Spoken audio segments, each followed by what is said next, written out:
Assalamualaikum warahmatullahi wabarakatuh.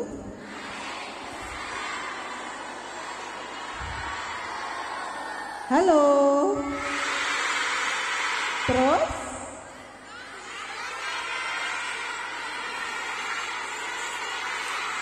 Ulang ya. Halo.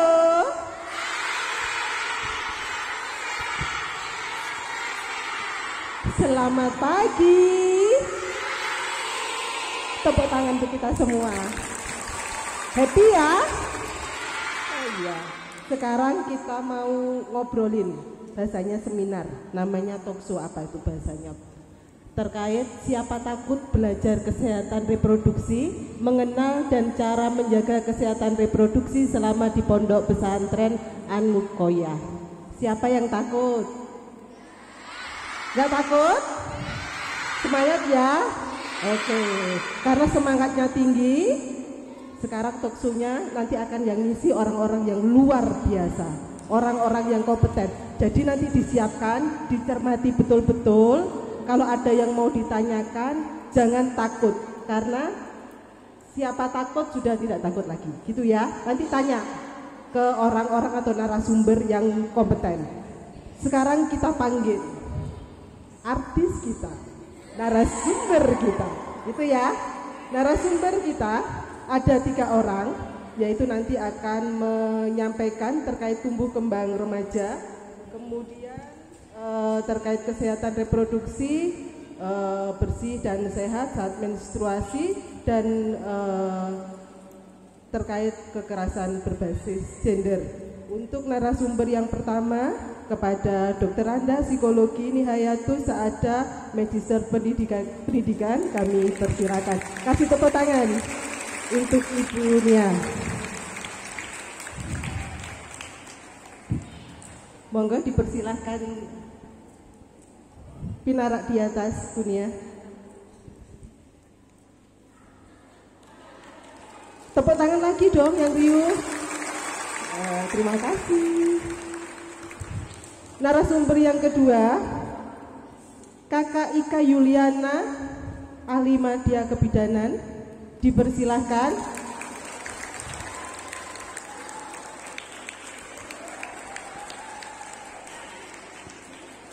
Kemudian Kakak Alvita Khairun Amalia, sarjana pendidikan, dipersilahkan.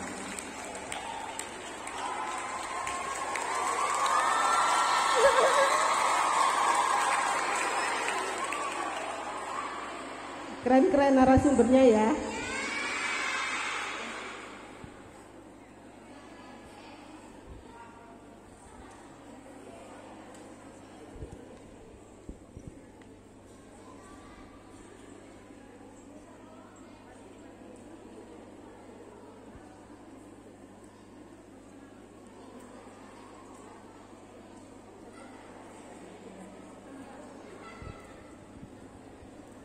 Tanpa berlama-lama ya, mana catatan saya tadi? Tanpa berlama-lama, yang pertama saya persilahkan kepada Dr. Anda Psikologi Nihayatus Saada Magister Pendidikan, akan menyampaikan terkait tumbuh kembang remaja. Lah ini kan remaja semua. Remaja enggak? Apa dewasa? Remaja apa dewasa? Gitu. Kami persilakan kepada Ibu Nia untuk menyampaikan materi atau paparan terkait tumbuh kembang remaja.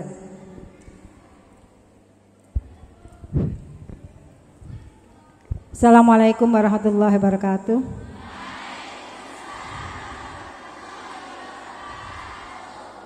Saya turun ya, biar tidak terlalu jauh jaraknya. Alhamdulillahirrabbilalamin, wassalatu wassalamu ala asyrafil anbiya wal mursalin sayyidina Muhammadin wa ala alihi washabihi ajmain. Yang saya hormati seluruh jajaran dari unit pendidikan, khususnya Kepala MTS 1 Putri An-Nukoyah, beserta mungkin jajaran pimpinan dari unit sekolah yang diundang hari ini hadir.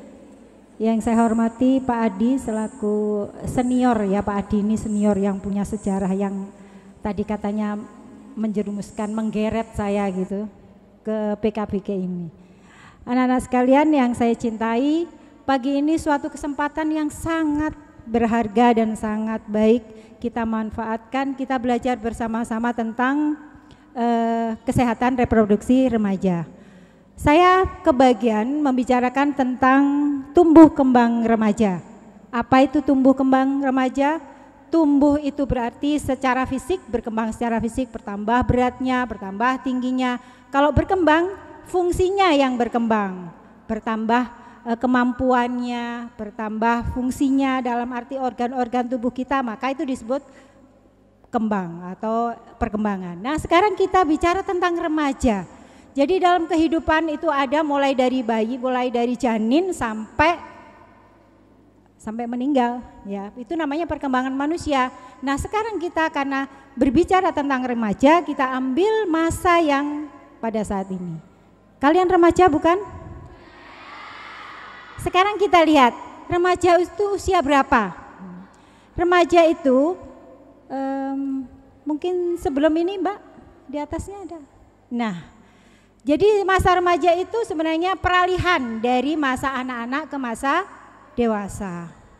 Nah, ada beberapa pendapat yang mengatakan berapa sih usia remaja itu? Nah, yang pertama ada yang mengatakan secara umum rentangnya antara 10 sampai 24. Nah, WHO mengatakan dari usia 10 sampai 19. Kemudian Dinas Kesehatan dari 10 ke 18. Sedangkan BKKBN, Badan Keluarga Koordinasi Badan Koordinasi Keluarga Berencana Nasional itu dari 10 sampai 24. Lanjut, ini adalah rentang remaja. Nah, tahap remaja sendiri itu ada tahapannya, dibagi menjadi 3 tahapan atau 3 fase, 3 periode. Yang pertama remaja awal. Nah, ini adalah usia 10 sampai 13. Ini adalah masa pubertas. Ya, masa mulai akil balik. Secara agama kalau yang dikatakan remaja itu sebenarnya mulai dari akil balik. Kalau perempuan mulai haid. Kalau laki-laki mulai mimpi basah. Nah, kemudian ada remaja pertengahan yaitu di usia 14 sampai 17. Kira-kira yang hadir ini di rentang mana ya? Wah, pertengahan. Ya, oke.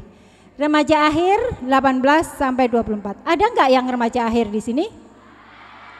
Oh, ada juga. Oke.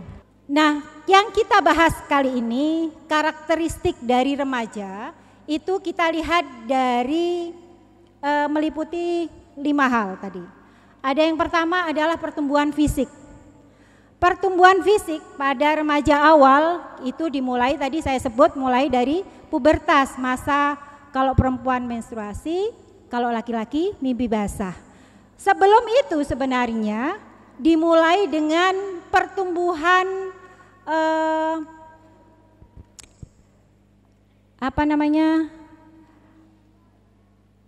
alat seksual sekunder.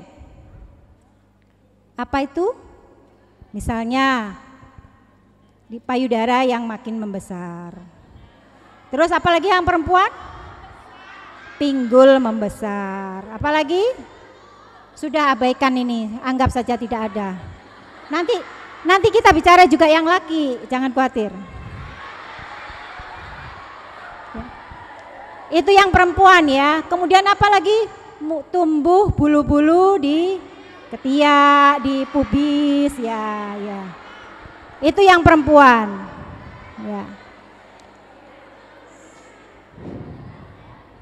Pertumbuhan organ seksual sekunder ini itu mencapai kematangannya pada pertengahan. Ya, perkembangan fisik, Mbak. Nah, kalau yang laki-laki nanti ada ya, itu yang perempuan yang pertengahan Mbak. Sebelum itu saya Mbak, di atasnya. Oke. Nah, di situ juga disampaikan dengan perubahan yang ada di tubuh perempuan itu biasanya kemudian mulai agak risih. Dulu waktu anak-anak lurus-lurus saja, sekarang penuh dengan benjolan. Terus mulai risih, aduh enggak enak semua gitu. Pernah nggak merasain kayak gitu? Itu pada saat remaja awal ya. Kemudian karena ada perubahan pada dirinya maka dia juga lebih memperhatikan. Yang dulu pakai baju sembarangan sekarang lebih ini enggak enak ya, harus milih-milih lah itu. Inilah remaja. Lanjut Mbak. Di pertengahan tadi saya sambung kalau yang perempuan sudah, sekarang kita lihat yang pada anak laki-laki. Tubuhnya akan semakin tinggi dan berat. Apalagi ototnya semakin besar, dada dan bahu semakin lebar, alat vital semakin besar, suaranya juga menjadi pecah, jadi serak-serak gitu. Ya. Lalu apalagi muncul jerawat, ya, muncul jerawat, kumis hingga jambang. Yang dulu polosan sekarang, maco. Ya. Nah, pada pertengahan ini untuk anak perempuan sudah mulai teratur. Kalau remaja awal tadi mulai pertumbuhan, kalau di remaja pertengahan sudah mulai teratur headnya. Kemudian sudah mencapai maksimal dari pertumbuhan organ seksual. Nah, di tahap akhir struktur pertumbuhan reproduktif itu sudah matang, tapi fungsinya belum optimal. Sekali lagi saya sampaikan, fungsi reproduktif pada remaja akhir itu sudah bisa dikatakan matang, ya, hampir komplit, tapi fungsinya belum optimal. Jadi masih menunggu beberapa tahun kemudian. Dengan kata lain, kalau seandainya kalian menikah di usia remaja akhir, maka untuk mempunyai anak misalnya hamil itu masihnya belum optimal, belum berfungsi secara maksimal. Maka kemudian yang terjadi kalau pernikahan di usia dini kemudian hamil itu resikonya lebih besar. Lanjut Mbak. Nah sekarang dari kemampuan berpikir. Pada awal itu biasanya anak remaja itu suka melihat norma itu dari teman sebayanya. Ya betul ya? Iya, teman remaja itu jadi ukuran. Ini benar apa? Itu loh yang lain begitu. Sehingga apa? Teman ini menjadi sangat-sangat penting buat anak remaja ini. Ya betul ya? Oh, ya. Sehingga kalau hal yang paling ditakutkan anak remaja itu apa? Kalau tidak dikancani kata orang Jawa. Kata orang itu apa? Tak kebeleh apa? Tak kekancain atau kelompok kemudian ditinggal itu waduh rasanya. Betul enggak? Karena apa? Karena pada masa itu memang itulah yang terjadi. Dia di masa itu teman yang menjadi ukurannya. Karena dia di masa peralihan. Sudah bukan anak-anak tapi juga belum dewasa. Nah, selanjutnya dengan bertambahnya usia di pertengahan, maka remaja sudah mulai bisa berpikir logis. Berpikir logis adalah berpikir yang masuk akal, yang pakai masuk akal, pakai logika, betul, pakai logika ya. Tetapi beberapa hal itu masih tergantung dari perasaannya. Kemudian yang di akhir itu sudah mulai bisa melihat berbagai hal, sudah lebih berpikir, sudah mulai stabil, sehingga kalau memikirkan sesuatu sudah tidak menggunakan perasaannya melulu, tapi bisa lebih menyeluruh dari sudut pandang ini sudah bisa mulai berpikir. Kalau dulu kalian masih di awal-awal, kalau ditanya A atau B, sudah yang dikeluarkan yang menjadi pertimbangan apa? Suka, tidak suka, yang masih sifatnya sangat emosional ya. Oke lanjut Mbak. Itu dari kemampuan berpikir. Sekarang identitas. Pada tahap awal ini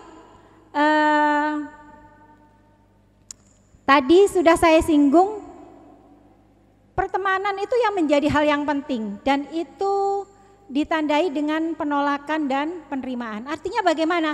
Kadangkala ketika kita mencari teman, kadang-kadang kita ditolak, ya enggak? Baik itu lawan jenis ataupun sesama jenis.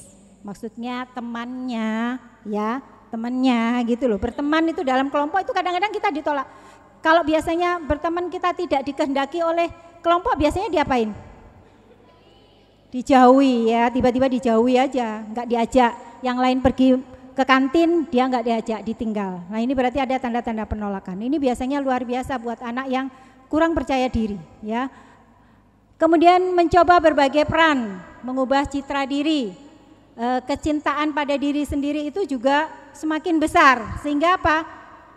Dia akan lebih banyak memperhatikan dirinya sendiri, mulai fisiknya, penampilannya, dan seterusnya. Lalu mulai tertarik dengan hubungan romantis. Nah ini. Jadi anak-anak sekalian, di masa remaja itu kalau kalian tertarik dengan lawan jenis itu wajar. Lek gak pernah tertarik belas sama lawan jenis itu yang perlu dipertanyakan. Normal enggak gitu ya? Tapi, nah ini perlu saya tekankan. Karena kita ini berada di sini, menurut saya semua orang Islam, menurut saya harus dikendalikan. Itu sudah sunnatullah, sudah pemberian Allah, begitu tertarik dengan lawan jenis. Tapi bukan berarti menuruti hawa nafsu. Dikendalikan. Dengan cara apa? Lebih berprestasi. Melakukan mengikuti kegiatan yang positif dan seterusnya. Oke. Kemudian pada tahap akhir emosi sudah lebih stabil, tidak meledak-ledak lagi. Kalau dulu diminta apa, dumplang gitu. Sekarang sudah di remaja akhir sudah lebih stabil, sudah bisa berpikir. Paling-paling kalau nggak cocok apa? Cemberut, ngambek, nggak mau ngomong, masuk kamar dikunci. Kalau di rumah, kalau di pondok bisa kayak gitu. Kalau di pondok lagi ngambek gimana caranya? Tidur, nangis. Oh ambil wudhu, nah ini yang benar. Ambil wudhu, ngaji, baca sholawat supaya lebih tenang. Secara fisik pertama yang dilakukan apa? Tarik nafas panjang, dikeluarkan pelan-pelan. Lanjut. Kemudian apa lagi ya? Lebih banyak terjadi perubahan pada dirinya. Kalau kita perhatikan dari anak-anak sampai remaja itu banyak sekali perubahan. Nah itu yang banyak menjadi konflik buat anak remaja. Karena dia masih bingung dengan dirinya, belum lagi dihadapkan dengan pandangan sosial di sekitarnya. Sehingga itu muncul beberapa yang menimbulkan konflik pada remaja. Tetapi dengan bertambahnya usia, dia sudah bisa memikirkan apa yang baik buat dirinya, apa yang bisa yang boleh dilakukan dan apa yang tidak baik buat dirinya. Oke, lanjut Mbak. Oke, sekarang emosi. Nah ini, masa remaja itu masa yang dikatakan sebagai badai dan tekanan, storm and stress. Kenapa dikatakan begitu? Karena di masa ini sebenarnya terjadi perubahan dalam fisiknya remaja ini, membuat sesuatu yang mengganjal. Karena kadang-kadang ketika tubuh kalian berubah, ada perasaan menolak. Ya enggak sih? Kok tubuhku jadi begini sih gitu. Nah ini karena kurang siap. Maka remaja dengan bertambahnya usia akan lebih bisa menerima dirinya nantinya. Nah masa itu belum lagi ditambah dengan tekanan. Kenapa kok tekanan? Karena pandangan sosial, keluarga itu harapannya sudah lebih besar ketika sudah remaja. Karena dia bukan lagi anak-anak, kita tidak bisa minta papa terus gulung-gulung gitu. Bisa? Sudah bukan anak-anak lagi. Kalau anak-anak dulu minta misalnya nggak dituruti gulung-gulung, meskipun itu nggak benar. Tapi kalau sudah remaja, malu dong, ya. Nah itu. Kemudian tidak rasional ya, seringkali tidak rasional itu tidak masuk akal, hal yang difikirkan, banyak berfantasi, itu juga bagian dari ciri dari remaja emosinya. Nah, semakin bertambah usia semakin berkurang. Lanjut, Mbak. Next. Biar cepat. Nah, sekarang bagaimana dengan hubungan dengan orang tua? Nah, ini yang paling sering terjadi. Pada usia remaja itu sering kali terjadi konflik dengan orang tua. Kenapa? Pertama, kita lihat dari waktu anak-anak, keinginan untuk tergantung pada orang tua itu masih ada kalau pada awal remaja awal. Tetapi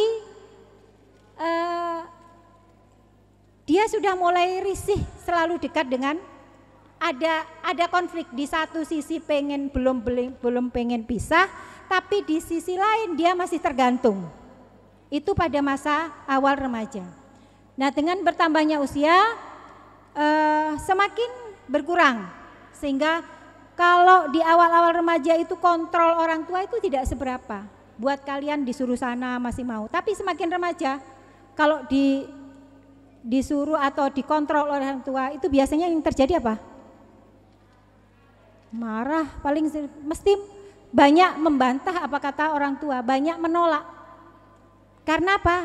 Kalian sudah tidak mau lagi dikontrol, dikendalikan oleh orang tua, itu agak susah.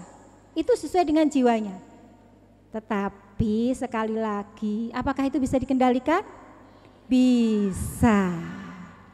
Bisa ya. Sekali lagi itu bisa dikendalikan. Nah, pada masa remaja itu biasanya butuh privasi. Yang dulu tinggal sekamar dengan adik-adiknya, semakin bertambah dia semakin wegah, pengen sendiri, pengen ruang yang khusus buat dirinya. Untuk apa? Untuk merenungi dirinya, untuk berpikir untuk masa depannya, apa yang diinginkan dan seterusnya. Karena pada masa ini adalah masa pencarian jati diri. Nah, yang sering menjadi konflik dengan orang tua itu karena sifatnya yang sensitif. Kalau sama anak remaja itu hampir saya sering sharing dengan orang tua itu, orang tua paling susah kalau sudah anak remaja itu. Tukaran, bertengkar atau ben yang sekut. Ya enggak sih? Maunya anak begini, maunya orang tua begini. Nah, itu karena sifat sensitif dari remaja. Oke. Pada remaja akhir sudah lebih stabil dan dia sudah mulai bisa mengendalikan, sehingga kontrol orang tua juga sudah semakin berkurang. Nah, berkurangnya kontrol orang tua itu tergantung dari kalian sendiri. Apakah kalian bisa menunjukkan perilaku yang baik sesuai dengan harapan secara sosial dan agama kalau di sini. Lanjut, Mbak. Ini dengan teman sebaya. Nah, tadi sudah banyak disinggung. Pada awalnya mencari afiliasi, mencari pertemanan, mencari hubungan dengan teman sebaya untuk menghadapi ketidakstabilan yang diakibatkan oleh perubahan. Jadi karena ada perubahan dalam diri kalian, kemudian kalian cari, kamu gimana? Aku ya begini, aku ya gini, gak enak. Nah, akhirnya curhatannya dengan teman. Awalnya ini ya. Kemudian dia mulai lebih dekat dengan teman, baik itu lawan jenis ataupun sesama jenis. Kalau waktu awal itu tidak terlalu tergantung hubungan, tapi semakin bertambah dia akan semakin ingin punya teman dekat, punya teman akrab. Bahkan nanti di pertengahan remaja itu lebih suka berkelompok atau istilahnya geng. Ada nggak yang di sini geng-gengan? Ada ya? Oh, nggak ada ya? Ada atau nggak ada? Oke, baik. Kemudian hubungan dengan teman sebaya, berjuang untuk mengambil tempat dalam kelompok, tadi sudah Jadi kadang-kadang rebutan. Ada kasus karena berteman bertiga, lalu satunya ditinggal, sampai pengen pindah kamar. Ini terjadi nih.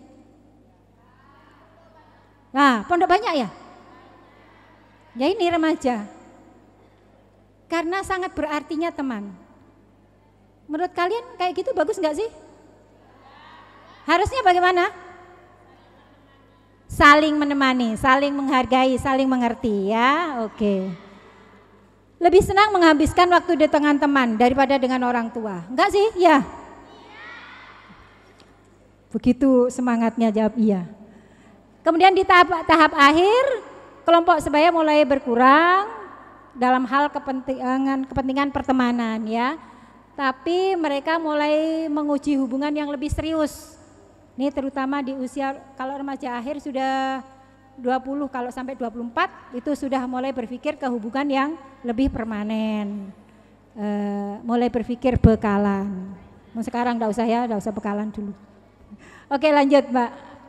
Nah, ini adalah secara teoritis dari Hafikus ini dia mengemukakan tugas perkembangan. Apa maksudnya? Bahwa pada masa remaja itu ada harapan-harapan yang dikemukakan harapan secara sosial yang diberikan kepada remaja. Yang pertama, mencapai hubungan yang baru lebih matang. Diharapkan pada anak remaja itu hubungan dengan teman sebaya, dengan orang lain itu lebih baik, lebih matang. Kemudian kedua, mencapai peran sosial, baik pria maupun wanita. Peran sosial itu adalah peran yang kalian lakukan di masyarakat, di lingkungan orang tua. Sekarang seperti sekarang, peran sosial kalian sebagai apa? Sebagai santri dan sebagai siswa. Maka bagaimana seharusnya peran itu dilakukan? Kalau santri dituntut untuk berakhlakul karimah, selalu santun, mengikuti taat peraturan, dan itu yang harus kalian pegang. Nilai-nilai anukoyah yang diajarkan oleh para pengasuh itu yang harus kalian pegang. Itu santri. Sedangkan untuk siswa, belajar dengan baik, taati peraturan, datang tepat waktu, mengerjakan tugas, dan seterusnya. Oke. Kemudian menerima keadaan fisiknya, menggunakan tubuh secara efektif. Tadi banyak sudah dibahas, mengharapkan dan mencapai perilaku sosial yang bertanggung jawab. Ya, yang namanya bertanggung jawab berarti kalian mengerti akan konsekuensi sebuah perilaku. Kalau kalian melakukan A, nanti ada konsekuensinya. Ini yang harus kalian pahami. Di pondok, di sekolah, perilaku kalian itu harus embel-embel, harus diikuti dengan rasa tanggung jawab. Oke. Mencapai kemandirian emosional. Jadi ini harapan secara sosial ya. Jadi dia sudah semakin stabil. Kemudian mempersiapkan karir ekonomi, mulai berpikir karena misalnya kelas 3 aliyah, SMA itu sudah mulai berpikir, besok aku kuliah apa ya, aku pengen jadi apa ya, sehingga besok aku milih jurusan apa. Nah ini di sini. Kemudian mempersiapkan perkawinan dan keluarga. Itu nanti kalau sudah selesai aliyah, sudah kuliah, umur 24 kan sudah perguruan tinggi ya. Nah itu baru berpikir ke arah berkeluarga. Yang terakhir, memperoleh perangkat nilai dan etis sebagai pegangan. Maksudnya begini, secara sosial diharapkan kalian sudah punya pegangan nilai-nilai yang baik yang dipegang untuk kehidupan kalian di masa depan. Untuk selanjutnya, kalau saya katakan kalian ini adalah santri, selamanya santri, tidak ada yang namanya mantan santri. Maka sampai kapanpun nilai-nilai santri harus tetap dipegang. Maaf ya, ini pesan saya untuk kalian semua yang hadir di sini, santri-santri. Sampai kalian kemanapun kalian berkeluarga, tinggal jauh dari anukoyah, tinggal jauh dari keluarga, tetap namanya santri anukoyah. Kita berharap dengan menjadi tetap santri anukoyah akan mendapatkan barokah dari para masyayikh pendiri anukoyah. Ya, itu yang kita harapkan. Kalau sekolah itu gampang di mana-mana, cari barokah yang susah. Oke. Yang terakhir saya kira sudah. Oh, ini adalah yang terakhir ini perlu saya sampaikan bahwa dalam masa remaja itu ada hal-hal yang dianggap berbahaya dalam arti resikonya kalau anak remaja kurang berhasil atau gagal dalam penyesuaian dirinya. Yang pertama, tidak bertanggung jawab. Nah, kalau dia tidak mampu menyesuaikan dirinya, maka yang muncul adalah perilaku tidak tanggung jawab. Sekolah enggak masuk, suruh pakai kaos kaki tidak, suruh pakai ikat enggak, itu kecil-kecil loh ya. Tapi itu adalah bagian dari bentuk tanggung jawab. Oke. Kemudian ada sikap yang sangat agresif. Nah, ini kalau dia tidak mampu menyesuaikan dirinya akan muncul sifat agresif. Kemudian sangat yakin pada dirinya. Loh Bu, bukannya yakin pada dirinya itu bagus. Kalau berlebihan juga tidak bagus. Karena anak yang terlalu yakin pada dirinya, maka dia akan mengabaikan orang lain, mengabaikan peraturan yang ada karena dia lebih percaya pada keyakinan dirinya. Oke. Peran yang kemudian adalah perasaan tidak aman, insecure. Sekarang istilahnya begitu. Ya. Ini perasaan yang muncul jika kalian tidak mampu dalam penyesuaian diri. Akhirnya kalau anak yang insecure ini akan gampang dibully. Nah, coba diraba, saya ini termasuk yang mudah dibully atau enggak. Kalau kalian tidak punya pegangan, maka dia akan mudah dibully, akan manut sama kelompok.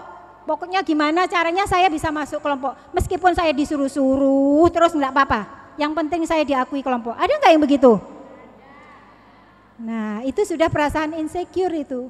Berarti harus diperbaiki ya. Oke. Kemudian kalau jauh pengen pulang, merasa yang ada kerinduan kepada lingkungan yang dikenal. Kemudian perasaan menyerah, putus asa, ya tidak berharga dan seterusnya, itu bagian dari ketidakmampuan penyesuaian diri.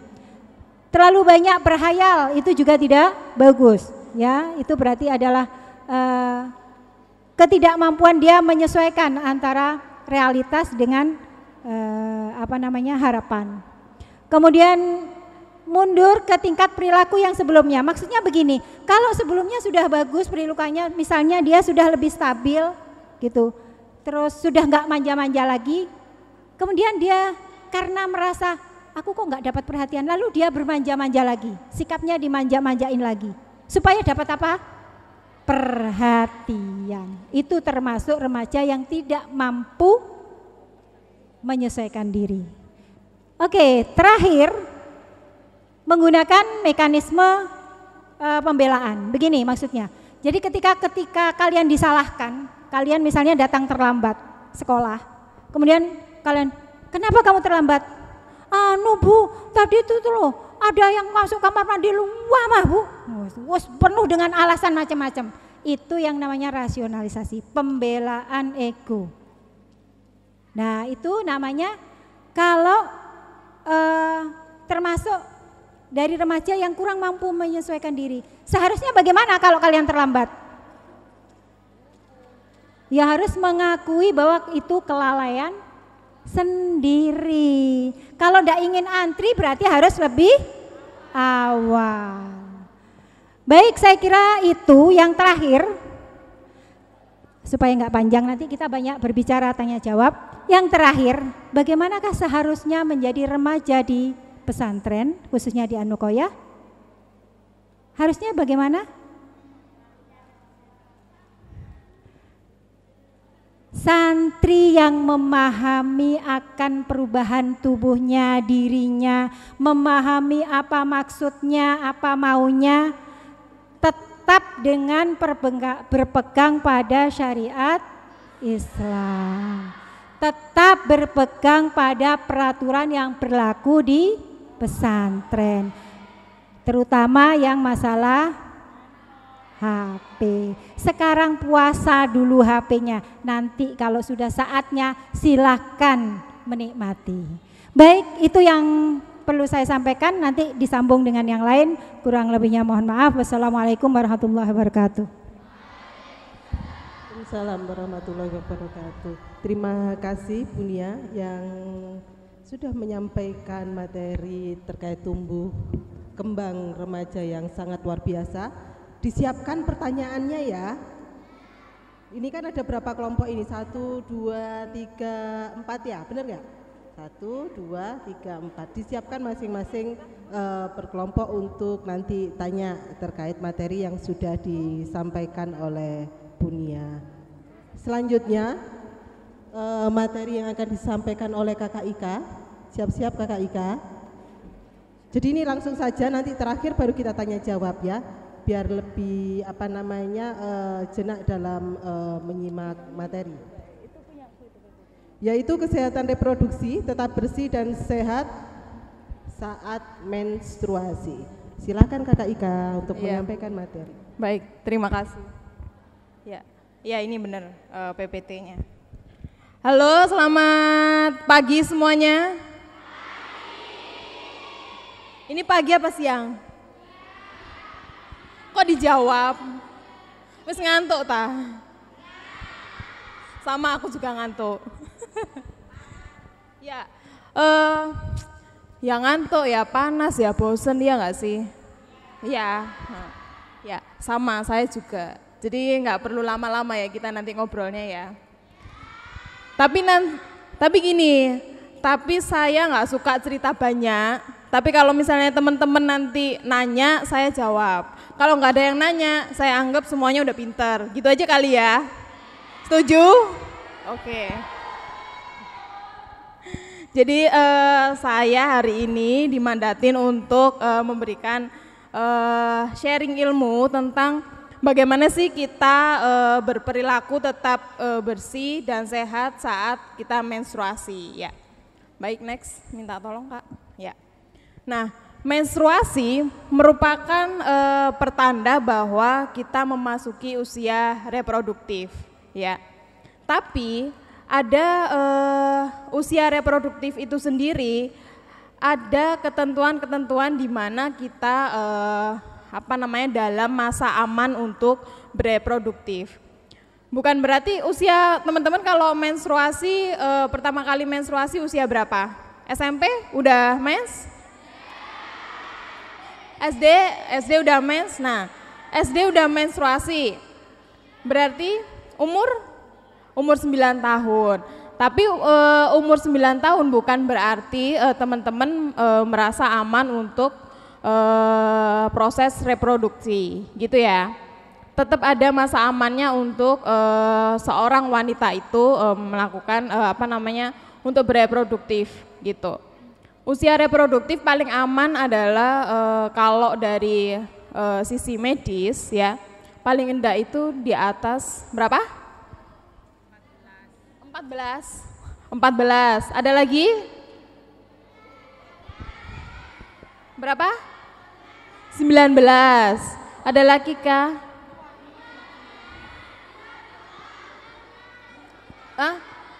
13. Ya, yakin usia 13 mau punya anak?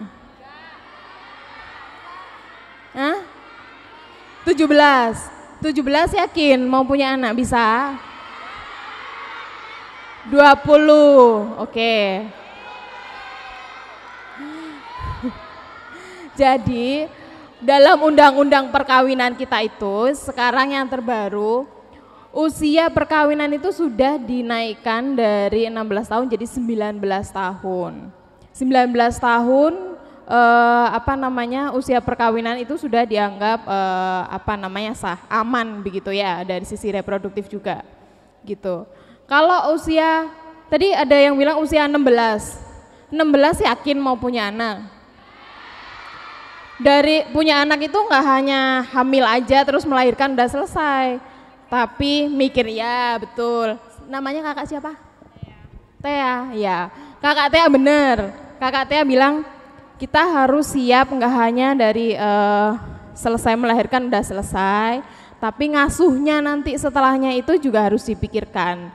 Jadi ketika teman-teman nanti berencana untuk menikah, berencana untuk hamil mempunyai anak berapa, jedanya anak satu dengan anak yang kedua berapa tahun, itu juga harus mulai direncanakan.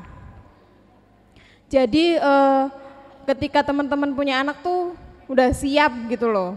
Nggak ada yang namanya kalau istilahnya orang Jawa itu anak gendong anak. Kalau anak gendong anak gimana jadinya? Aneh. Selain aneh, faktor-faktor dari ekonomi, faktor psikis itu juga harus disiapkan ketika teman-teman nanti berencana untuk mempunyai anak. Kembali lagi ke menstruasi. Next, Kak. Nah, menstruasi yang normal itu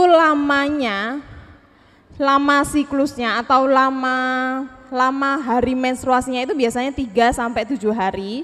Dengan siklus haid biasanya antara 21 sampai 35 hari. Siklusnya 21 sampai 35 hari. Belum tentu teman-teman menstruasi bulan ini tanggal 5, bulan depan menstruasi lagi tanggal 5, enggak. Itu namanya 30 hari 1 bulan, yaitu normal, tapi itu jarang sekali terjadi. Biasanya entah itu maju atau mundur, makanya namanya siklus haid antara 21 sampai 35 hari, begitu. Terus warna darah merah segar.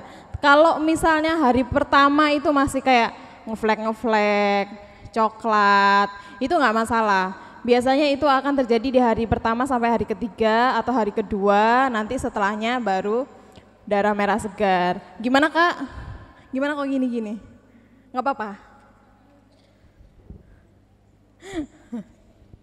Ada yang menstruasinya nggak ada di klasifikasi ini? Ada? Nggak ada? Ada? Ya, gimana? Gimana? Gimana? Gimana? Oh, darahnya merah kehitam-hitaman. Itu biasanya, kenapa darahnya nggak merah segar? Itu biasanya berpengaruh terhadap hormonnya teman-teman, keseimbangan hormon. Ya, kalau hormonnya nggak seimbang, maka pengaruh juga ke darah yang keluar pada saat menstruasi. Kalau teman-teman lagi kecapean, lagi stres, tugasnya lagi banyak, itu biasanya pengaruh banget sama siklus menstruasi. Biasanya saya menstruasi mundur 3 hari, kok sekarang saya nggak menstruasi ya sampai saya mundur 1 minggu. Itu sebenarnya hal yang wajar juga karena teman-teman lagi stres gitu. Kalau darah haid warnanya merah atau merah kehitaman ya nggak apa-apa, asalkan masih dalam klasifikasi tuh lamanya masih 3 sampai 7 hari. Siklus haidnya masih 21 sampai 35 hari begitu. Itu hal yang wajar. Kecuali kalau teman-teman menstruasi 3 bulan sekali menstruasi. Atau ada bahkan yang 6 bulan sekali baru menstruasi. Itu perlu dilakukan pemeriksaan medis terlebih lanjut. Harus konsultasi ke dokter. Harus di USG, harus dicek apakah memang ada kelainan di situ, gitu, ya. Dimulai dari usia 10 sampai 16 tahun. Iya, tadi teman-teman jawabnya benar semua. Menstruasi ada yang mulai dari SD juga sudah mulai menstruasi, nggak apa-apa. Itu hal yang wajar, gitu ya. Next time, Kak. Next. Nah, ini. Menstrual hygiene yang buruk meningkatkan resiko 1,4 sampai 25 kali terhadap infeksi saluran reproduksi, kemandulan dan kanker serviks. Ya. Gimana? MH itu aku singkat, menstrual hygiene. Kebersihan di saat menstruasi, pola menjaga kebersihan di saat menstruasi, aku singkat jadi menstrual hygiene. Ya, Kalau menstrual hygiene-nya buruk, maka akan meningkatkan resiko terjadinya infeksi saluran reproduksi, kemandulan, bahkan kanker serviks. Nah, siapa di sini yang masih bingung bagaimana cara menjaga hygiene di saat menstruasi? 1, 2, 3, 4, 5, 6, 5.000 masih 5.000 masih bingung untuk menjaga hygiene. Gimana? Salah satu ya, salah satu mungkin bisa bercerita. Salah satu mungkin bisa bercerita kebingungannya ketika menstruasi. Aku harus ganti pembalut berapa jam sekali. Terus kalau darahnya berasa penuh, kapan aku harus ini? Siapa yang mau cerita? Nggak ono, ya udah selesai. Boleh. Ada yang mau tanya?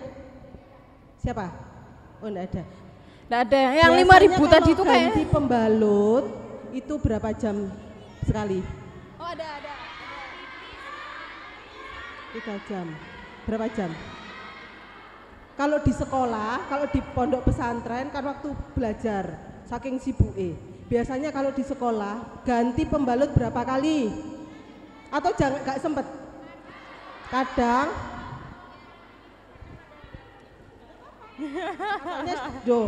itu loh ada. Siapa takut enggak boleh takut.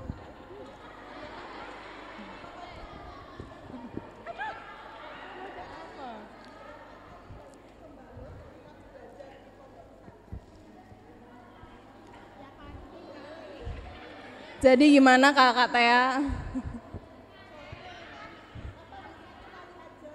Enggak.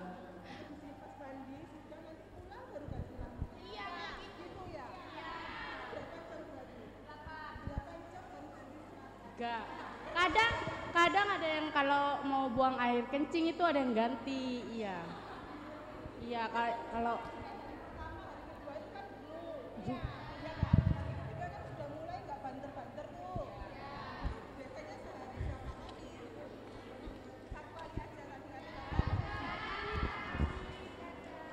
lima kali ganti dalam sehari.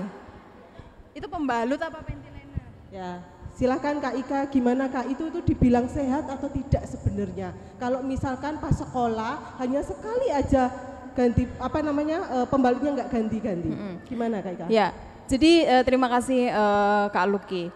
Jadi kalau ganti pembalut itu disarankan pemakaiannya itu maksimal 4 jam. Itu udah maksimal. Gimana?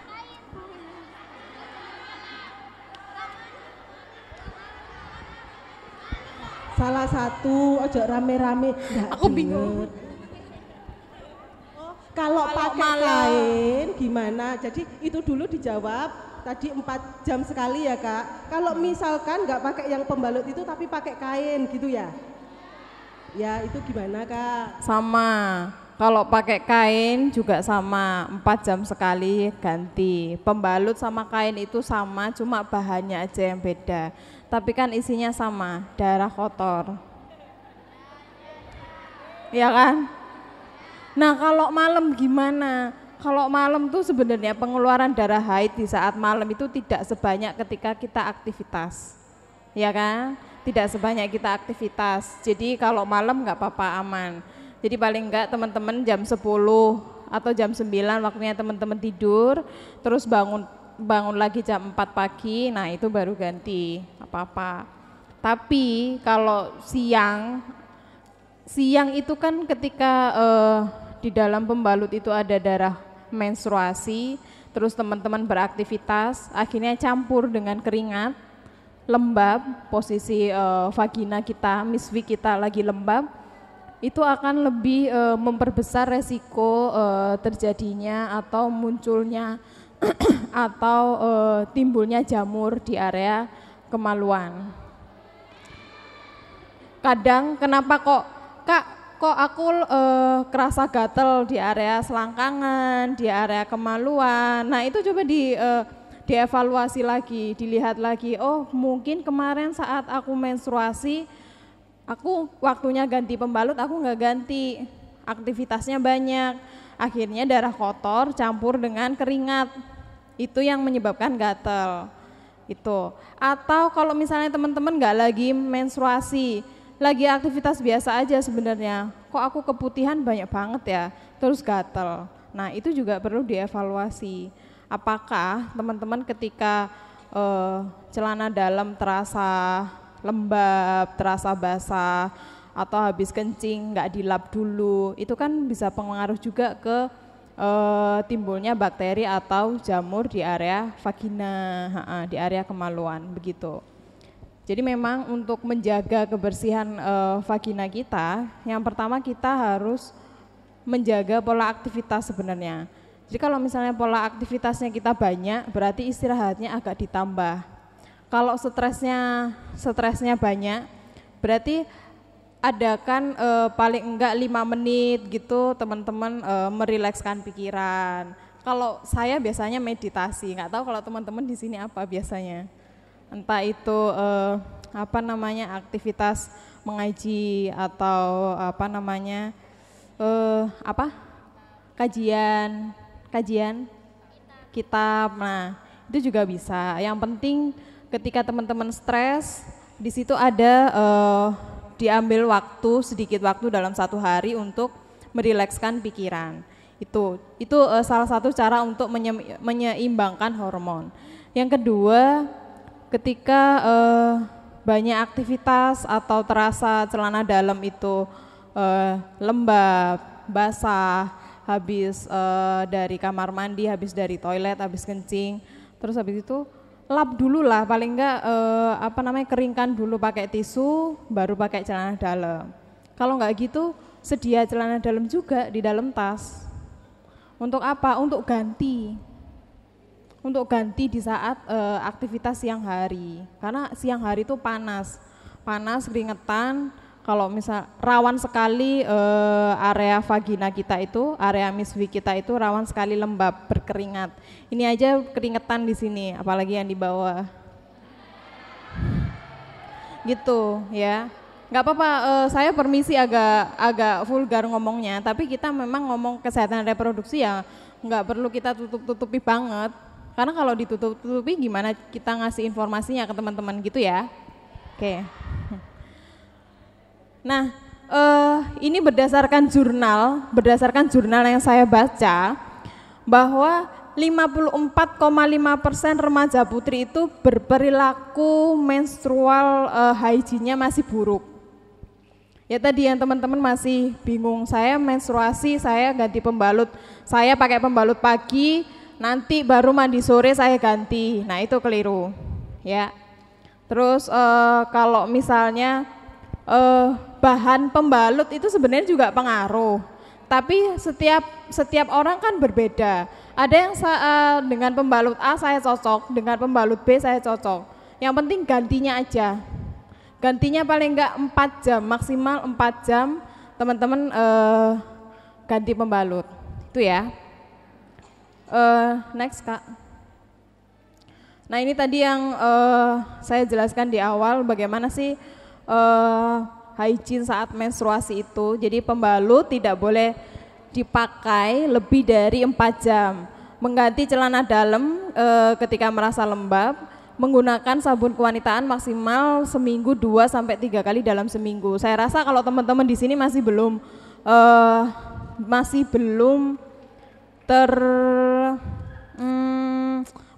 terpapar atau masih belum menggunakan sabun kewanitaan. Tapi ketika nanti teman-teman ini berguna, ketika nanti teman-teman sudah mulai dewasa, teman-teman memakai sabun kewanitaan tuh banyak macamnya, pH-nya juga banyak.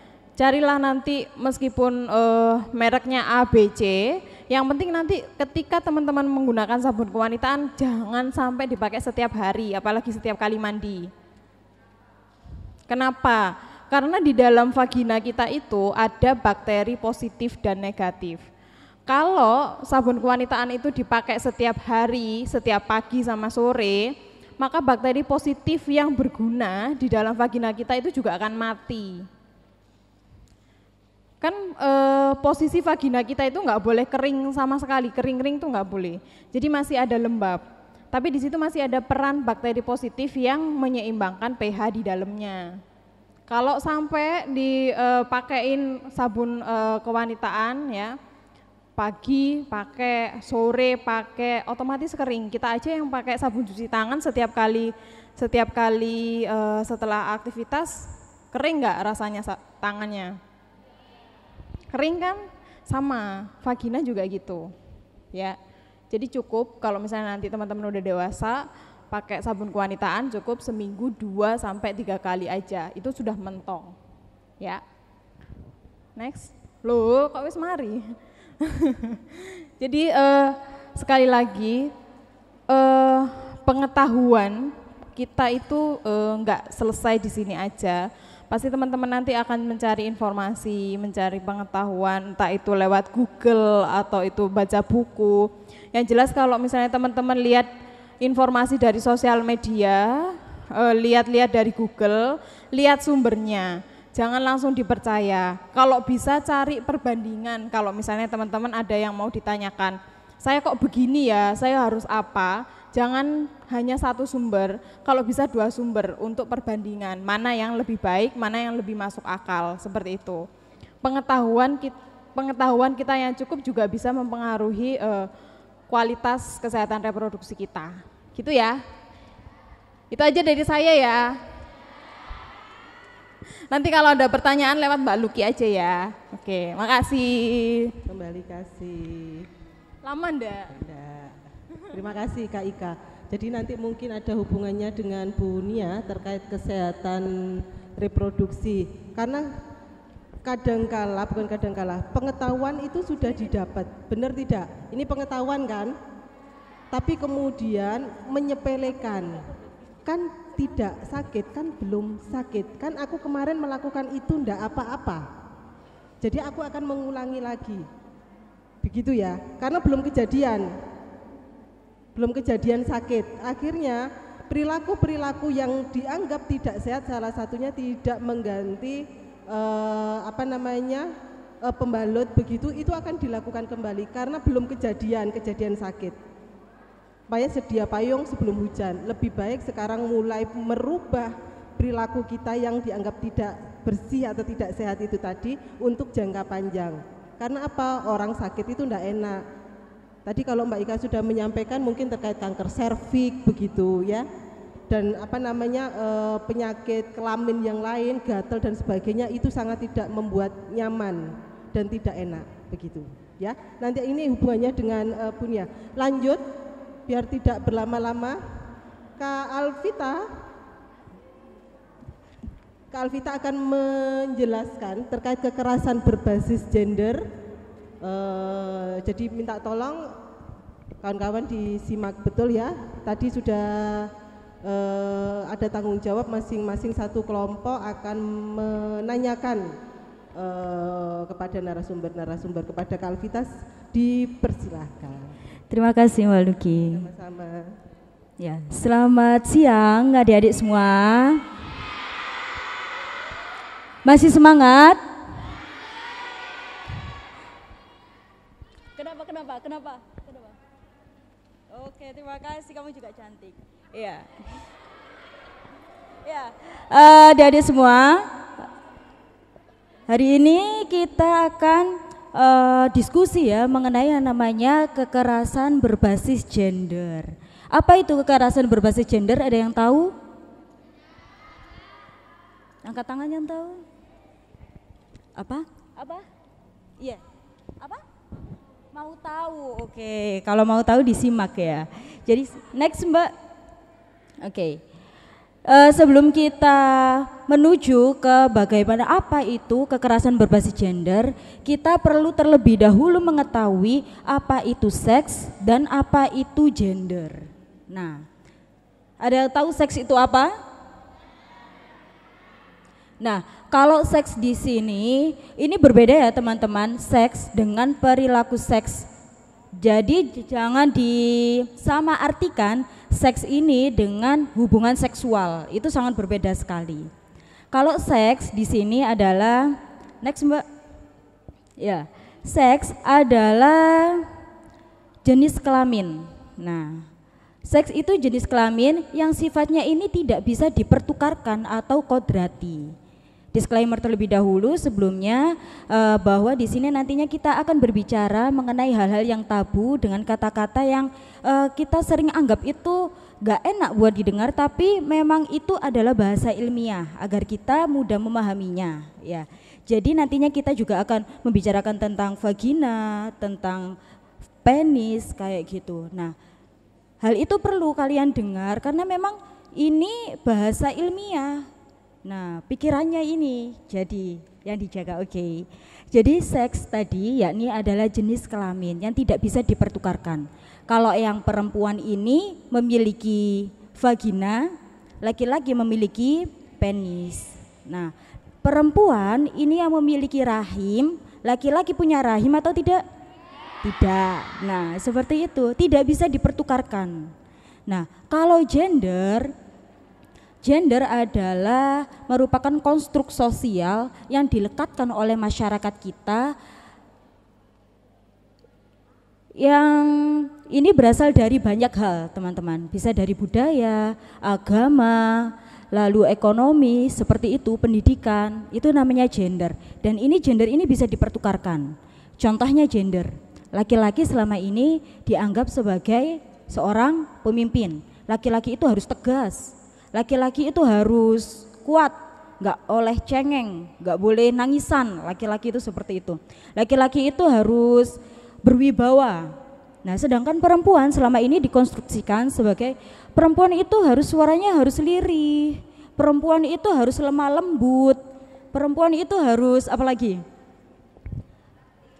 Harus cantik, harus kalem, kayak gitu. Nah, ini bisa dipertukarkan bahwa ada perempuan ini yang suaranya itu keras, perempuan bisa memimpin, perempuan yang tegas. Ada juga laki-laki ini yang dia ya agak ke feminim kayak gitu. Nah, katanya letoy. Nah, Lucinta Luna itu bisa dipertukarkan, sifat-sifat seperti itu bisa dipertukarkan. Nah, gender sendiri, kalau teman-teman dengar, wah kalau laki-laki pakai baju pink itu jadi enggak maco kayak gitu. Nah, bencong. Terus apa lagi? Laki-laki kok main boneka? Padahal warna ini tidak memiliki jenis kelamin.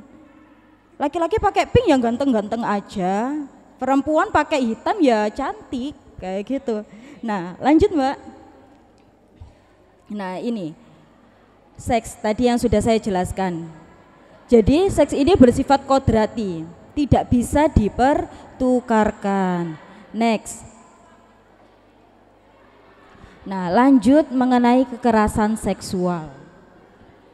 Apa itu kekerasan seksual? Kekerasan seksual adalah setiap perbuatan yang melanggar martabat kemanusiaan seseorang yang ditujukan pada tubuh dan seksualitas seseorang serta berakibat kerugian secara penderitaan fisik, psikis, ekonomi, politik ataupun sosial korban. Jadi kekerasan seksual itu ada perbuatannya dan ini melanggar martabat kemanusiaan. Bagaimanapun kekerasan seksual apapun itu bentuknya itu sangat tidak dibenarkan karena memang Allah ini menciptakan kita laki-laki dan manusia ini untuk saling melengkapi seperti itu. Lanjut. Nah, sebelumnya adanya kekerasan seksual ini apa sih penyebabnya? Kenapa kok ada kekerasan seksual? Nah, karena ini adanya ketimpangan adik-adik ya teman-teman, adanya ketimpangan antara relasi laki-laki dan perempuan. Nah, ini bisa dikatakan patriarki. Tidak hanya laki-laki dan perempuan, patriarki sendiri apa sih? Karena patriarki ini, patriarki ini adalah ketika seseorang ini berusaha untuk menaklukkan orang lain agar dia ini juga tidak menjadi korban untuk ditaklukkan. Saling menaklukkan ini loh, karena dia memiliki yang namanya power lebih. Jadi tidak hanya laki-laki ke perempuan, bisa saja dari perempuan ke perempuan, kakak kelas ke adik kelas, kayak gitu contohnya. diancam. Bentuknya apa ya? Ancaman, terus bullying, seperti itu. Lalu dari kekerasan seksual, sebelum menginjak ke jenis-jenis kekerasan seksual perlu diketahui bahwa ada bagian tubuh kita ini yang boleh disentuh orang lain dan tidak boleh disentuh oleh orang lain. Bagian tubuh yang boleh disentuh orang lain apa saja? Kepala, tangan, kaki. Kalau bagian tubuh yang tidak boleh disentuh apa saja? Mulut dan anggota tubuh yang ditutupi oleh pakaian dalam. Pakaian dalam ini yang sebelah sini ya. Ini tidak boleh dipegang orang lain. Kecuali siapa? Mungkin ada kepentingan medis, dokter, seperti itu. Dan itu pun harus melalui persetujuan atau konsen, persetujuan kalian maksudnya. Dan juga ibu, biasanya kan anak kecil ini kan masih membutuhkan orang tua ya untuk keperluan dia mandi ataupun kebersihan, seperti itu. Next. Ya. Ya betul, memang hal ini anggota tubuh yang tidak boleh disentuh apa saja ya? Bagian payudara, perut, kemaluan, pantat, seperti itu. Lah kalau sesama perempuan gimana? Apa? Boleh enggak? Enggak boleh. Kalau kalian ini merasa risih diperlakukan seperti itu hati-hati. Itu masuknya bisa ke pelecehan seksual. Oke.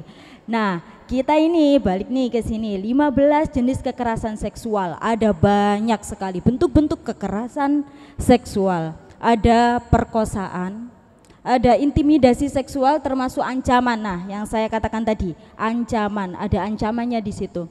Lalu ada pelecehan seksual. Ini bentuknya banyak sekali pelecehan seksual. Ada yang dalam bentuk verbal, ada yang dalam bentuk fisik, seperti itu. Kalau verbal itu gini, ada yang namanya catcalling. Catcalling. Nah, catcalling itu gini, kalian jalan, ada laki-laki tuh banyak, cantik, assalamualaikum. Nah, seneng nggak dikatain kayak gitu? Orangnya ganteng, seneng. Kalau jelek, risih. Kok pilih-pilih gini? Kalau kalian jalan terus dikatain assalamualaikum kayak gitu, risih enggak?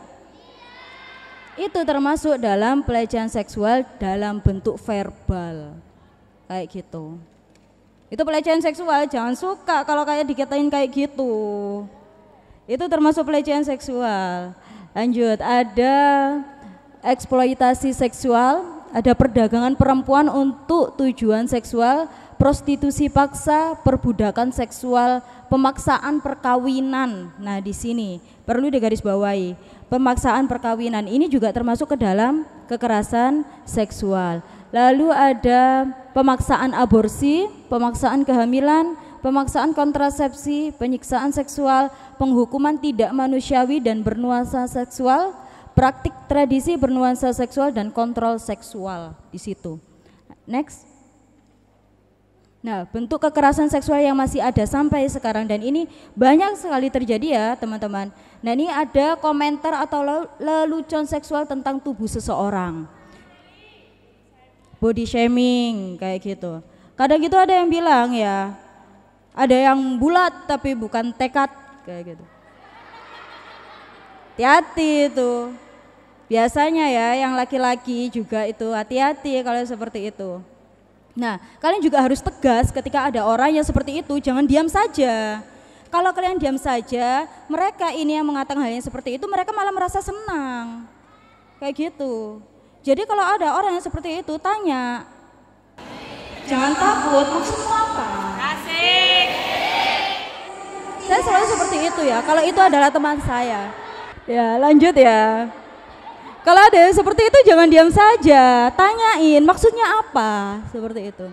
Kamu tahu maksudnya itu apa? Dia pasti ketakutan. Apalagi itu yang tanya perempuan dan perempuan itu tegas, pasti ketakutan. Karena dia merasa bahwa itu lelucon dia dan dia mengiranya perempuan ini akan menerima lelucon itu.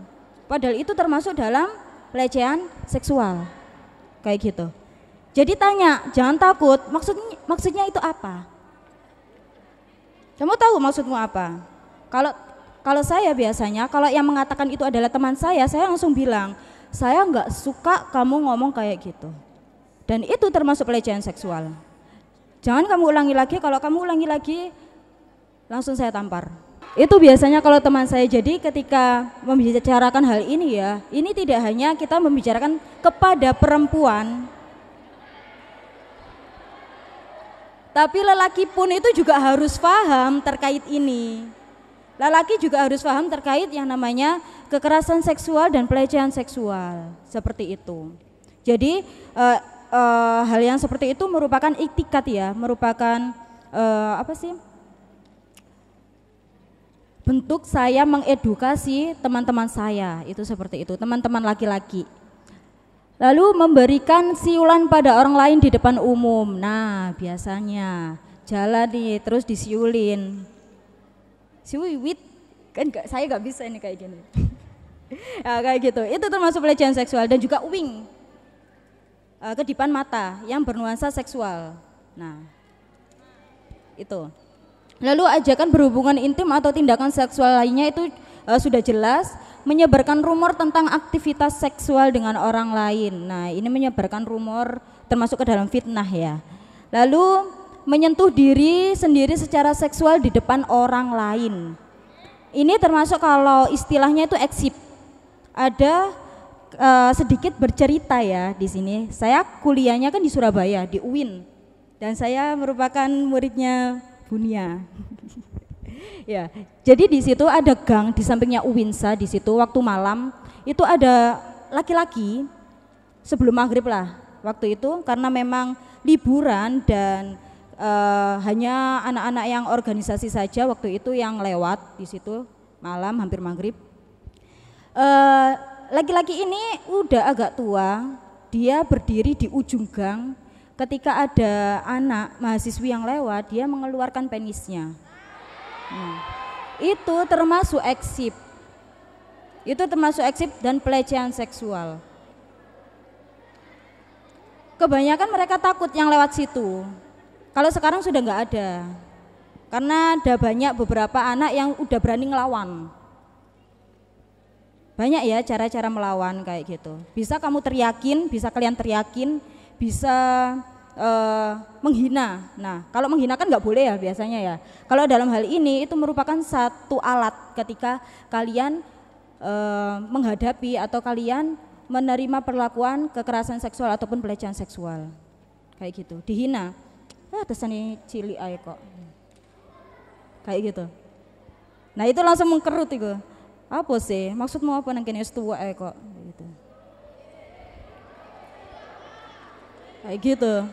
Nah, kalau dalam hal ini itu merupakan satu alat ya, alat untuk melawan. Kita sebagai perempuan seperti itu yang banyak menerima perlakuan hal yang seperti itu, karena ya memang walaupun ini ya tidak menutup fakta sebenarnya bahwa yang banyak melakukan kekerasan seksual pelakunya itu laki-laki kepada perempuan. Walaupun juga ada perempuan kepada perempuan, laki-laki kepada laki-laki, itu ada. Lalu berbicara tentang kegiatan seksual dirinya sendiri di depan orang lain. Ada sentuhan seksual ya, ini menyentuh bagian tubuh seseorang tanpa izin. Nah, ini hati-hati. Kadang ada orang ini yang tidak suka disentuh-sentuh seperti itu. Nah, ini kita juga harus menghormati. Jangan sampai kita ini menjadi pelaku ataupun menjadi korban. Kita juga berpotensi menjadi pelaku dan menjadi korban. Oleh sebab itu kita juga harus berhati-hati menyentuh. Kadang gitu ya, kalau yang saya ceritakan ini teman-teman yang ada di kampus gitu datang gitu langsung meluk kayak gitu. Nah, kalau nggak suka bilang nggak suka di situ. Jangan, saya nggak suka diperlakukan seperti itu. Ada yang seperti itu. Lalu ada menampilkan gambar, video, cerita atau benda seksual kepada orang lain. Nah, itu termasuk bentuk kekerasan seksual. Next. Nah, seperti yang saya katakan tadi, faktanya tidak menutup kemungkinan bahwa kekerasan seksual ini juga terjadi kepada laki-laki. Tapi faktanya dalam setelah masa pandemi ini tingkat korban kekerasan seksual ini, perempuan ini makin meningkat. Seperti itu teman-teman. Jadi sangat berpotensi sekali perempuan ini mendapat perlakuan pelecehan seksual ataupun kekerasan seksual.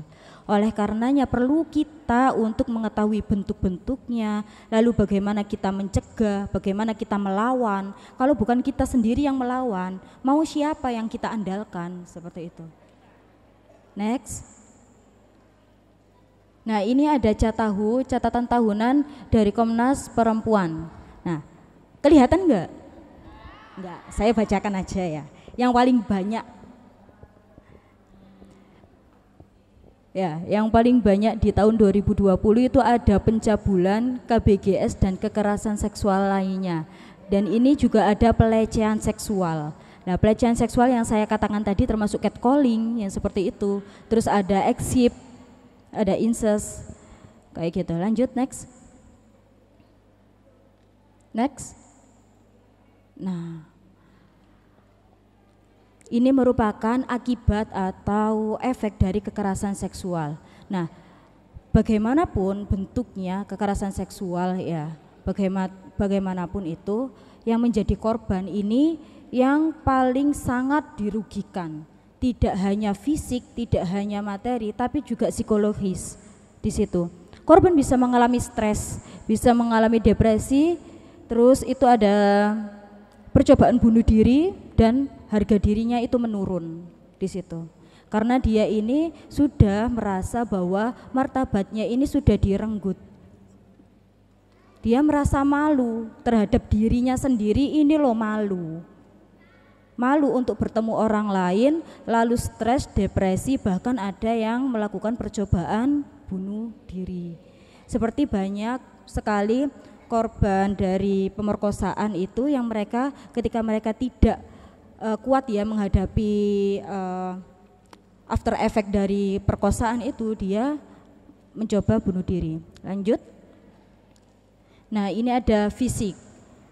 Nah, perlu teman-teman ketahui bahwa adanya kekerasan seksual itu bisa berdampak kepada fisik kita, yakni beresiko IMS. IMS itu infeksi menular seksual. Nah, ada HIV AIDS, terus ada Raja Singa, gonore, terus ada KTD. KTD itu kehamilan tidak direncanakan. Kehamilan tidak direncanakan itu banyak ya teman-teman, tidak hanya orang-orang dalam relasi pernikahan ataupun ini ya, pernikahan ini setelah pernikahan, tetapi juga di luar pernikahan, kehamilan tidak direncanakan. Lanjut. Lalu korban mengalami juga kerugian secara ekonomi, biaya check up dan pengobatan dan lain-lain. Karena ini biasanya mereka ini mengalami tekanan psikisnya, ini mentalnya ini tertekan. Nah, ini dia ini memerlukan yang namanya bantuan psikolog untuk bisa mengobati lagi rasa traumanya. Lalu apalagi ketika mereka ini terkena IMS ya, naudzubillah min dzalik, seperti itu. Nah, ini pengobatannya ini sangat tidak murah sekali di situ. Bolak-balik check up, obatnya ini juga setiap berkala ini harus diminum, seperti itu. Lalu di sosial, korban mengalami pengasingan, bullying dan juga stigma, diasingkan. Karena memang di masyarakat kita di Indonesia ini masih sangat kental sekali budaya patriarkis yang menganggap bahwa ya perempuan ini loh, perempuan ini memang sepatutnya ini hanya ada di rumah saja supaya perempuan ini tidak mendapatkan perlakuan pelecehan ataupun kekerasan seksual seperti itu. Perempuan itu ya di rumah aja, ketika kamu mendapatkan perlakuan pelecehan seksual, kekerasan seksual, berarti itu kesalahanmu. Kamu yang nggak bisa menjaga dirimu. Nah, di sini masih banyak sekali, lekat sekali stigma negatif tentang perempuan. Perempuan pulang malam itu sudah diomongin macam-macam. Perempuan pakaiannya pendek sudah diomongin macam-macam. Wah, perempuan nggak benar, perempuan itu mudah sekali terkena stigma. Berbeda dengan laki-laki. Nah, itulah kalau di Indonesia laki-laki masih punya privilege di situ. Privilege-nya apa ya? Privilege-nya laki-laki itu karena mereka bisa bebas melakukan apapun yang tidak bisa dilakukan oleh perempuan, seperti itu. Nah, perempuan ini diasingkan. Balik lagi, perempuan diasingkan karena dianggap sebagai sudah memalukan keluarga. Padahal dia katakan mereka adalah korban pemerkosaan. Mereka ini sudah sakit, mereka ini sudah malu, harga dirinya ini mereka ini sudah tercerabut seperti itu. Mereka masih saja mendapatkan yang namanya perlakuan tidak menyenangkan, yakni pengasingan. Nah, sangat miris sekali. Next. Nah, oleh sebab itu pentingnya yang namanya pendidikan seks sejak dini. Ya, kalau tadi pendidikan seks ini bertahap ya teman-teman. Kalau dari anak kecil seperti tadi itu kita mengenalkan yang namanya bagian tubuh mana saja yang tidak boleh disentuh dan boleh disentuh seperti itu. Lalu kalau sudah berusia remaja, apa itu yang namanya kesehatan seksual dan reproduksi tadi yang sudah disebutkan oleh Mbak Ika seperti itu. Jadi pendidikan seks ini bertahap. Next. Nah, pendidikan seks ini berbeda ya teman-teman dengan bagaimana caranya berhubungan seks ini berbeda sekali.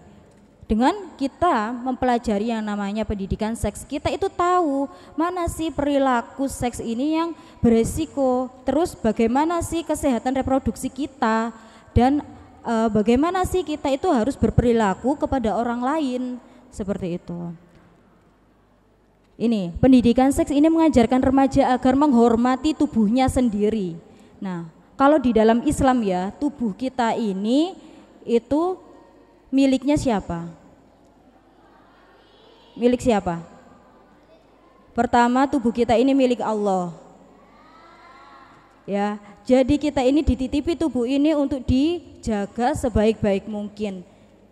Dengan cara apa? Ya dengan cara merawatnya, terus membersihkan diri, nah, seperti itu.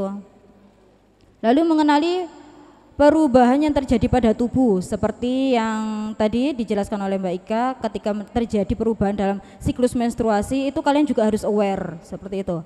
Lalu mencegah aktivitas seksual beresiko, memberikan kesadaran melawan jika ada yang bermaksud menyerang tubuh atau fungsi reproduksinya. Next. Ya, karena ini ada sekarang ini yang namanya UU TPKS. Jadi hati-hati teman-teman, pelaku kekerasan seksual ini bisa dijatuhi hukuman penjara sekitar 4 tahunan seperti itu. Jadi perlunya kita berhati-hati dan juga mengetahui bentuk-bentuk kekerasan seksual. Next. Nah, sayangnya banyak orang yang mengetahui itu merupakan bentuk pelecehan seksual, itu merupakan bentuk kekerasan seksual seperti KDRT dan sebagainya, tapi mereka memilih diam. Korban memilih diam. Kalau dalam pernikahan kebanyakan mereka memilih diam karena itu untuk menutupi aib suaminya.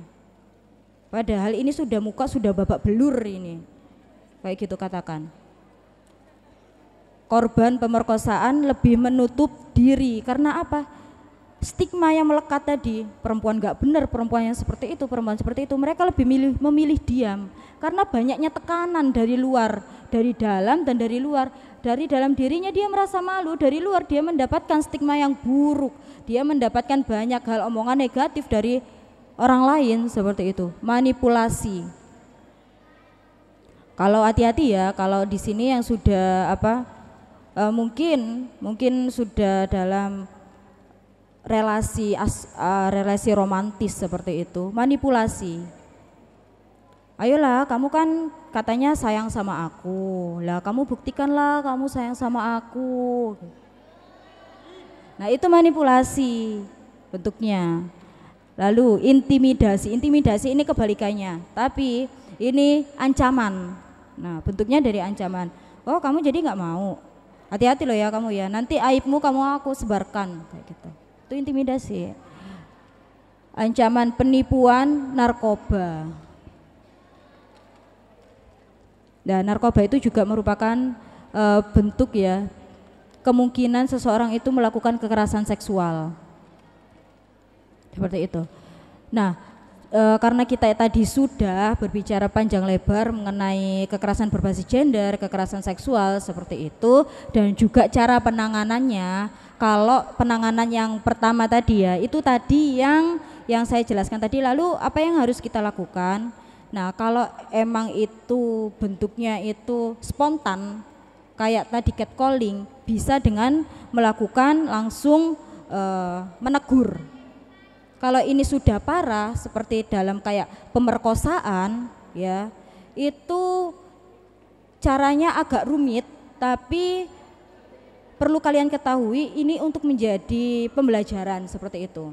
Ketika ada korban pemerkosaan, katakan korban pelecehan seksual seperti itu, pemerkosaan, ketika kalian ini menjadi orang ketiga ini kalian yang mengetahui, contohnya itu adalah teman kalian mengalami pemerkosaan. Yang kalian lakukan apa? Kalian harus mendampingi teman kalian. Pertama kali itu yang dilakukan apa? Visum. Visum itu pemeriksaan seluruh tubuh, jangan mandi terlebih dahulu, jangan tangannya, jangan tubuhnya ini, jangan dipijat, jangan mandi, jangan keramas.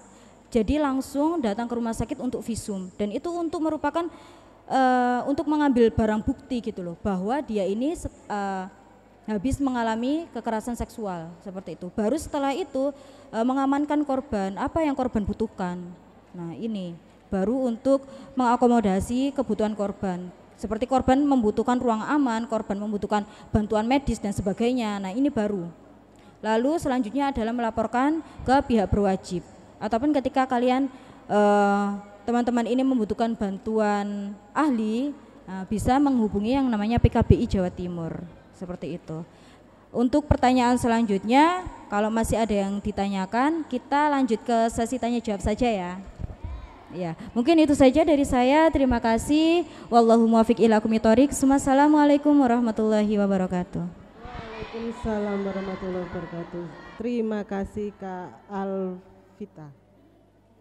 Bisa di sana aja enggak apa-apa. Ini sudah siap pertanyaan? Ayo dan disiap nih.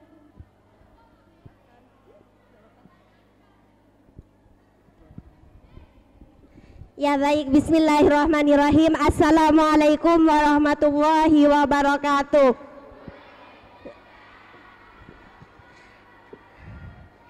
Sebelum pertanyaan, saya ingin memperkenalkan diri. Nama saya Lofifatul Arifia, perwakilan dari SMK Nukoya Putri. Tadi kan sudah disinggung tentang tumbuh kembang remaja.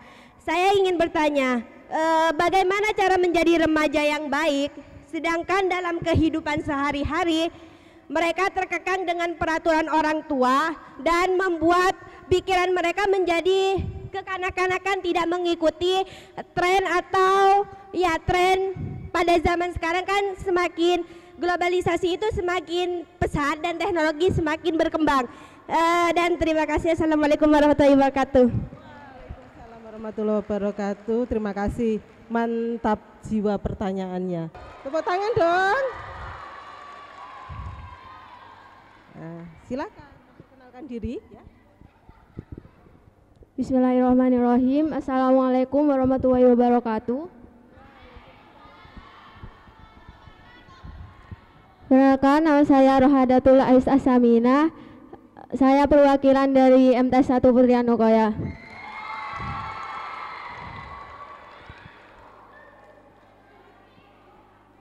Saya ingin bertanya, kan ada beberapa orang yang nggak pernah menstruasi sama sekali. Itu penyebabnya karena apa?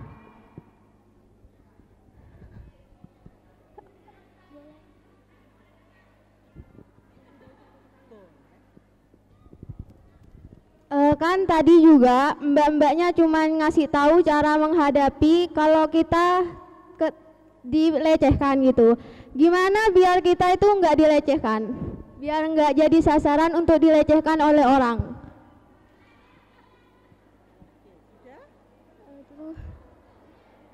Ada lagi? Ada tambah lagi satu?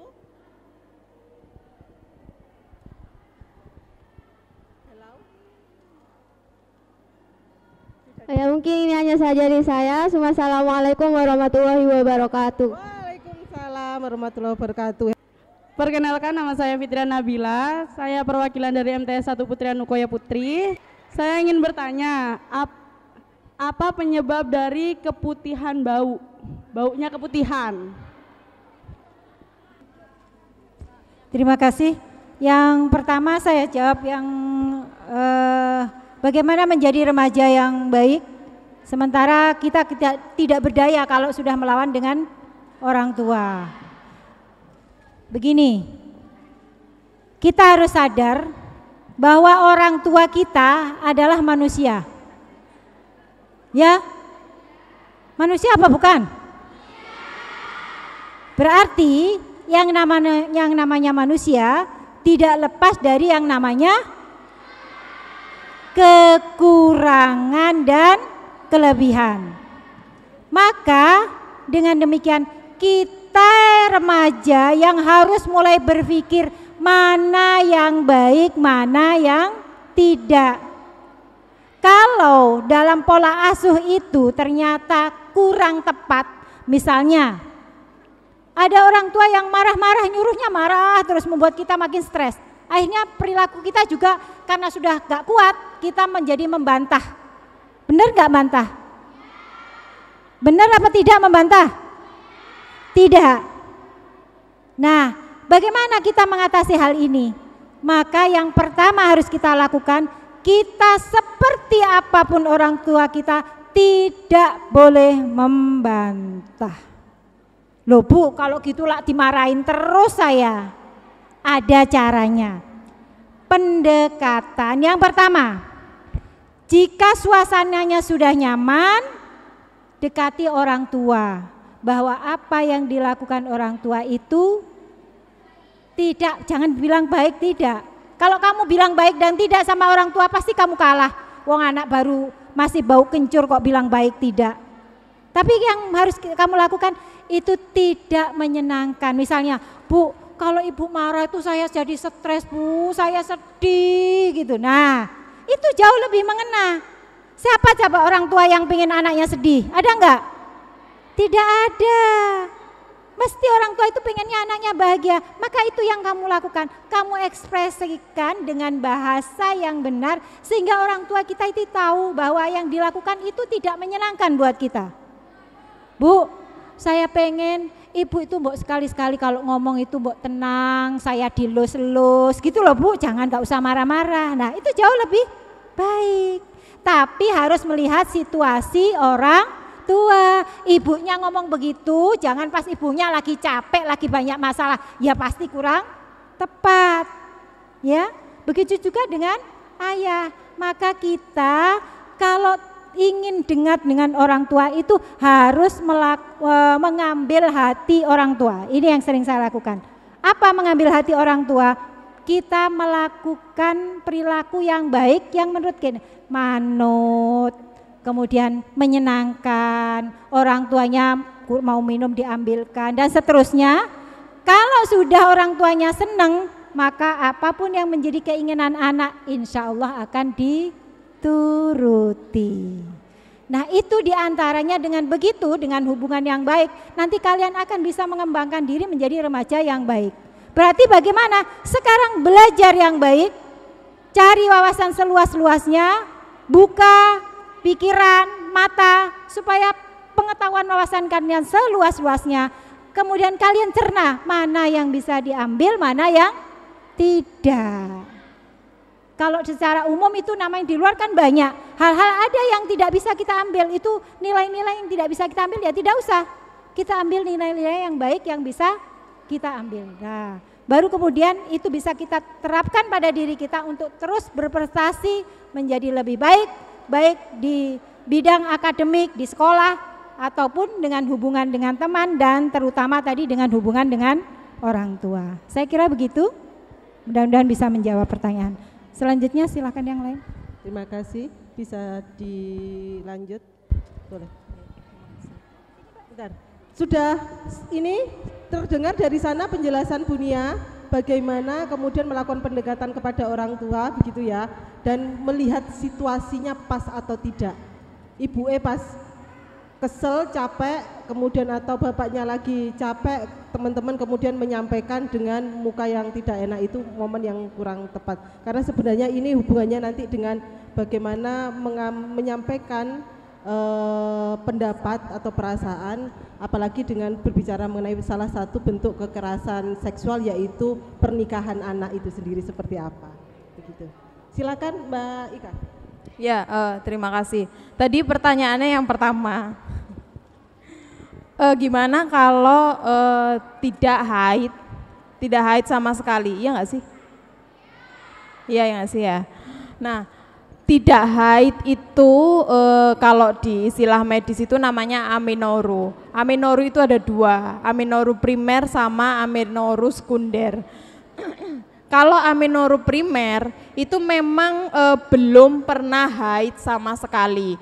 Misalnya sampai umur 25 tahun kok enggak pernah haid, kok belum haid sama sekali, berarti itu memang ada yang salah. Ya. Ada yang salah di kelenjar pituitarinya dia. Jadi ada yang salah dan harus dilakukan pemeriksaan. Itu yang pertama. Yang kedua, harus dilihat lagi riwayat atau faktor keturunan. Apakah dari ibu kandung ataukah dari kakak kandung yang segaris, apakah memang mengalami hal yang sama? Kalau memang mengalami hal yang sama, berarti kecenderungan tidak haidnya itu bisa jadi karena faktor keturunan, begitu. Nah, kalau amenoru sekunder itu sudah pernah haid, tapi akhirnya lama gitu enggak haid, gitu. Jadi ada jedanya, itu amenoru sekunder. Kenapa terjadi amenoru sekunder?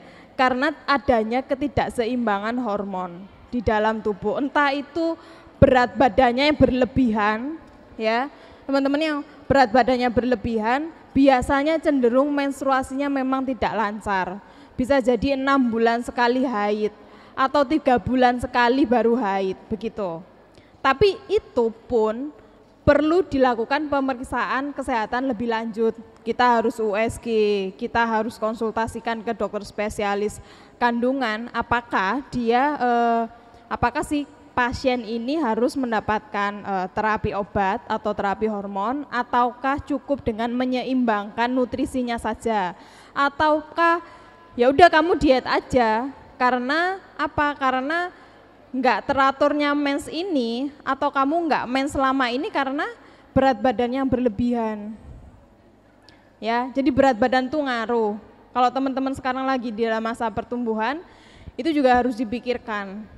Sekarang kalau misalnya gizi seimbangnya aja yang perlu diperhatikan. Jangan terlalu banyak makan makanan junk food. Makanan yang masuk ke dalam tubuh kita itu juga bisa mempengaruhi hormon yang ada di dalam tubuh kita, gitu. Kalau enggak menstruasi sama sekali, pengaruhnya apa? Ya jelas pengaruh ke dalam tubuh kita. Orang itu produksi darah kotor di dalam di dalam uterus atau di dalam rahimnya kita, dan itu harus dikeluarin, dan itu enggak berproduksi, berarti itu kan juga pengaruh ke dalam tubuh kita. Bisa jadi kita nggak tahu masa suburnya kita kapan, berarti kan tubuh kita nggak menghasilkan sel telur. Kalau tubuh kita nggak menghasilkan sel telur, berarti mandul dong. Iya, berarti mandul dong. Gimana bisa jadi zigot, gimana bisa jadi bayi kalau sperma nggak ketemu sama sel telur. Kalau tubuh kita aja nggak menghasilkan sel telur, ya otomatis nggak bisa punya anak. Itu ya. Terus lagi, apalagi tadi pertanyaannya? Keputihan. Konsep dasar keputihan itu teman-teman harus paham dulu. Bahwa keputihan itu ada yang normal, ada yang enggak normal. Kalau yang normal, dia keputihannya enggak berbau, enggak gatel, warnanya tetap putih susu atau bening, itu normal.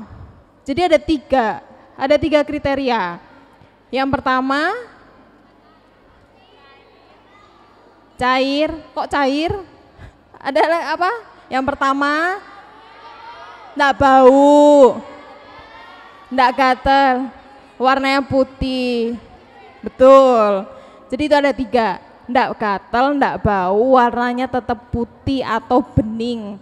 Putih susu nggak masalah, bening nggak masalah. Nah, kalau di luar dari itu berarti ada yang salah, ya. Misalnya keputihannya kok warnanya kuning, gatal, banyak lagi. Ya, dan itu terjadi terus-menerus. Dicek. Yang pertama, apakah keputihannya datang pada saat teman-teman mau menstruasi atau setelah menstruasi? Ya, tuh. Kalau mau menstruasi biasanya kita keputihan itu wajar, tapi dalam kriteria yang normal tadi. Kalau setelah menstruasi pun juga sama, juga akan keputihan juga, karena beberapa memang ada yang seperti itu. Tetap keputihan, tapi tetap kita perhatikan 3 tadi, nggak bau, nggak gatel, warnanya tetap putih atau bening. Tuh. Kalau ternyata warnanya kuning Mbak, gatel, coba dicek lagi apa personal hygiene-nya, ganti celana dalam setiap kali lembab atau basah, terus banyak-banyak minum air putih. Seimbangkan stres, kalau terlalu stres, terlalu kecapean, pasti keputihan keluar lebih banyak. Iya enggak? Iya enggak? Tuh, itu ya. Jadi bagaimana kita mengatasi itu kalau misalnya tiba-tiba keputihannya kok kuning sampai warnanya hijau, ada yang kuning warnanya kuning sampai hijau bahkan gatal. Area selangkangan itu sampai kemerahan, itu perlu periksa ke dokter. Jangan googling nyari di internet obatnya apa, tapi tanya ke dokter, konsultasi ke dokter ya, tanya, saya keputihan dokter selama 3 hari, bau, gatal, warnanya udah hijau. Nanti dokter akan periksa, diambil sampelnya, dicek, apakah di situ ada jamurnya, apakah di situ ada bakterinya. Pengobatannya gimana? Ya sesuai penyebabnya. Kalau di situ ada memang terindikasi ada jamur, ya nanti akan dikasih obat anti jamur. Kalau di situ ada bakteri, ya pasti akan dikasih antibiotik, antibakteri, begitu. Jadi kalau ada yang memang tidak biasa keputihannya, bau, gatel, warnanya kok kuning sampai kehijauan, apalagi banyak, cepet-cepet deh ke dokter. Nggak usah malu, karena apa? Lek malu ya nggak teratasi masalahnya, ya nggak? Langsung datang aja ke dokter konsultasi, nggak apa-apa, nggak masalah. Nanti akan langsung dikasih obat sama dokter, gitu. Ada lagi ya? Tadi apa lagi? Apa lagi yang ditanyain? Sudah. Sudah ya Kak?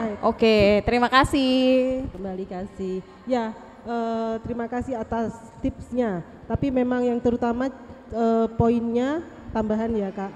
Tadi sudah Kak Ika sampaikan, yaitu teman-teman kalau kondisi sakit itu biasanya berani enggak menyampaikan ke orang tua? Berani enggak? Enggak berani.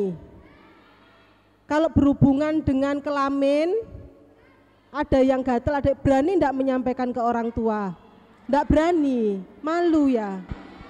Ada yang bilang berani, tapi ada yang bilang enggak berani. Kalau ke pengurus gimana? Berani enggak? Kan di pesantren harus ke pengurus. Kalau ke pengurus gimana? Enggak kan? Tapi kalau ke temennya gitu berani cerita? Berani. Nah, ini mungkin bisa jadi catatan, bisa dibentuk kayak sebaya seperti itu, biar nanti bisa menyampaikan. Kalau yang sakit ada keluhan itu tadi nggak berani menyampaikan, mungkin temennya bisa menyampaikan ke pengurus, begitu untuk dibantu. Kalau sama temannya berani enggak? Oke. Ternyata lebih dekat ke teman. Kalau misalnya ada salah satu, beberapa dibentuk teman yang akan menampung kalau kalian mau curhat, mau lapor tentang kesehatan alat reproduksi, mau enggak? Mau enggak lapor maksudnya? Cerita ke teman sebayanya mau enggak? kalau misalkan ada temennya yang cerita, aku ada keluhan begini, aku habis begini, aku habis dilecehkan. Terus kemudian teman-teman mau membantu ndak, mau menolong ndak? Lek gak menolong dosa ndak? Dosa kan kalau nggak menolong ada temennya yang butuh bantuan. Nah, berarti kalau misalkan ini nanti mungkin arahannya ke ini Bu, bisa pelatihan champion atau kader begitu ya, atau sebaya begitu sifatnya. Ya. Seneng deh, apa namanya tidak salah sekolah di sini di Ponpes.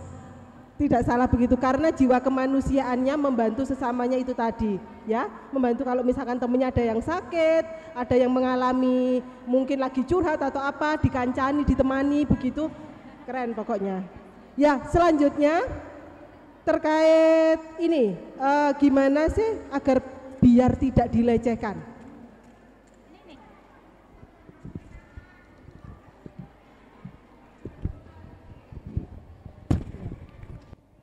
Ya terima kasih ya yang sudah tanya tadi, gimana sih supaya kita tidak dilecehkan. Nah, selama ini kita kan diajarkan untuk selalu berbuat baik kepada orang lain kan ya. Selalu harus bersikap santun dan menghargai orang lain. Tapi jarang sekali kita ini diberikan informasi mengenai bagaimana jika kita mendapatkan perlakuan tidak baik dari orang lain. Ini bagaimana? Apa yang harus kita lakukan? Apakah diam saja? Tidak. Ya. Karate. Nah, kuncinya itu tidak takut. Kuncinya itu berani. Kalian jangan ini ya, ketika pahami bahwa hal yang perlu pertama kali kalian lakukan adalah pahami bahwa itu bukan merupakan pujian. Hal itu merupakan sudah melukai harga diri kalian. Itu bukan pujian. Orang itu sudah berlaku jahat kepada kalian. Pahami hal yang seperti itu. Nah, setelah itu baru kalian memberikan reaksi ya, reaksi seperti tadi itu. Reaksi tidak suka, reaksi menolak, dan reaksi yang lainnya yang memberikan mereka ini pemahaman bahwa kalian ini sangat tidak suka. Kebanyakan kan yang melakukan seperti itu sengaja atau tidak sengaja, itu kan juga tidak menutup kemungkinan orang-orang terdekat kita.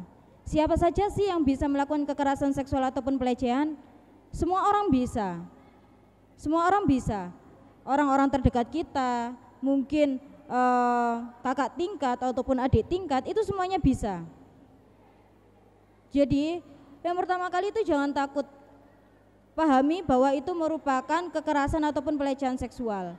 Ada dua kemungkinan, mereka tidak tahu dan belum paham, dan juga mereka ini memang sengaja melakukan hal itu untuk ya mempermalukan kalian di situ. Kalaupun itu memang dia ini belum tahu, bisa kok dilihat kalau dia ini belum tahu, bisa dikasih edukasi yang seperti itu. Diberi pengetahuan bahwa itu merupakan pelecehan seksual, dan ketika kamu melakukan hal yang seperti itu ada undang-undangnya yang mengatur. Kalau ketika kamu melakukan pelecehan seksual dan saya ini melaporkan, kamu bisa dijerat hukum di situ. Bisa juga kalian melaporkan kepada, kalau di Ponpes itu ada pengurus ya, melaporkan kepada pengurus. Berani? Hah? Berani kalau melaporkan? Apa? Berani? Nggak berani? Kenapa nggak berani? Takut apa? Takut diancam? Takut diapakan? Kenapa kok nggak berani? Kalau misalkan mengalami pelecehan atau temennya yang mengalami, kenapa nggak berani menceritakan? Nggak beraninya karena apa? Apa?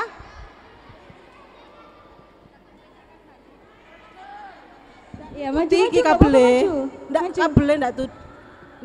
Lah kok nangis? Lah wong diajak maju kok nangis? Ayo, apa? Katanya tidak takut. Kan sudah ditulis siapa Ayo. takut. Kenapa kok ndak berani menyampaikan kalau mengalami kekerasan? Malu. Takut dikerasi. Oh, takut dikerasin balik. nggak berani speak up, takut nanti dia apa-apa, no begitu. Dijahatin lagi gitu ya, diancam keluarganya begitu, ditunggu neng belok-belokan begitu ya. Silakan Kak. Ditunggu dibolek-bolokan. Iya. Serem ya. Ya, mau dikageti, gitu loh Pak. Kalau dikageti berarti kita harus lagi harusnya. Iya. Oke. Itu tadi. Silakan ini Kak. Hanya gimana Kak caranya Kak biar lebih kuat kita?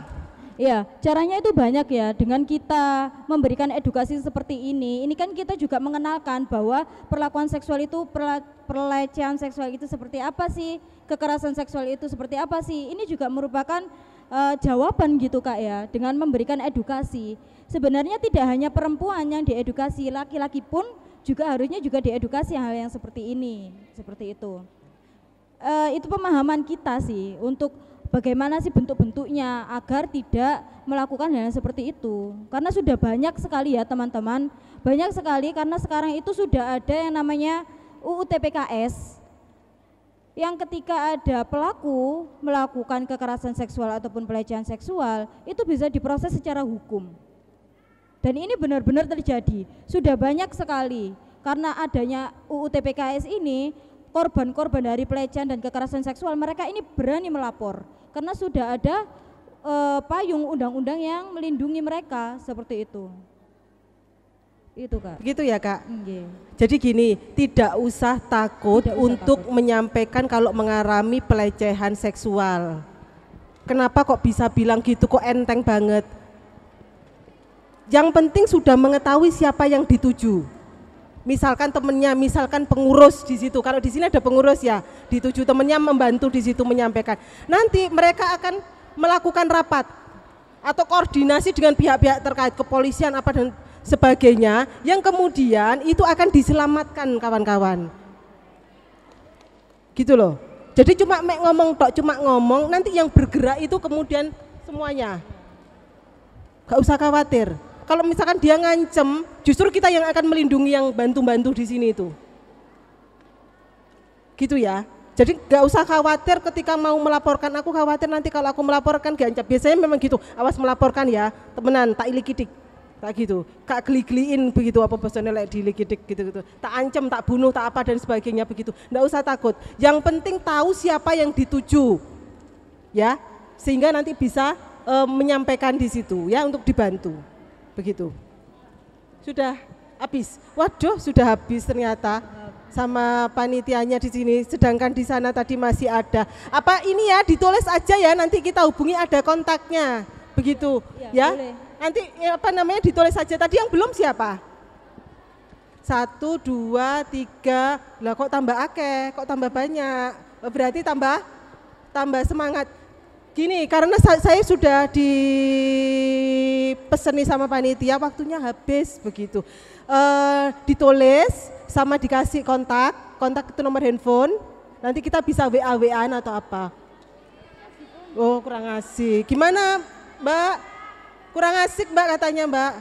Ternyata materinya menarik buat adik-adik di sini. Terima kasih Kak Luki. Jadi untuk penutup saja ya, setelah ini mungkin kalau ada sesi lagi silakan diikuti. Mungkin untuk penutup dari saya, jangan takut ketika kalian ini mendapatkan perilaku pelecehan ataupun kekerasan seksual.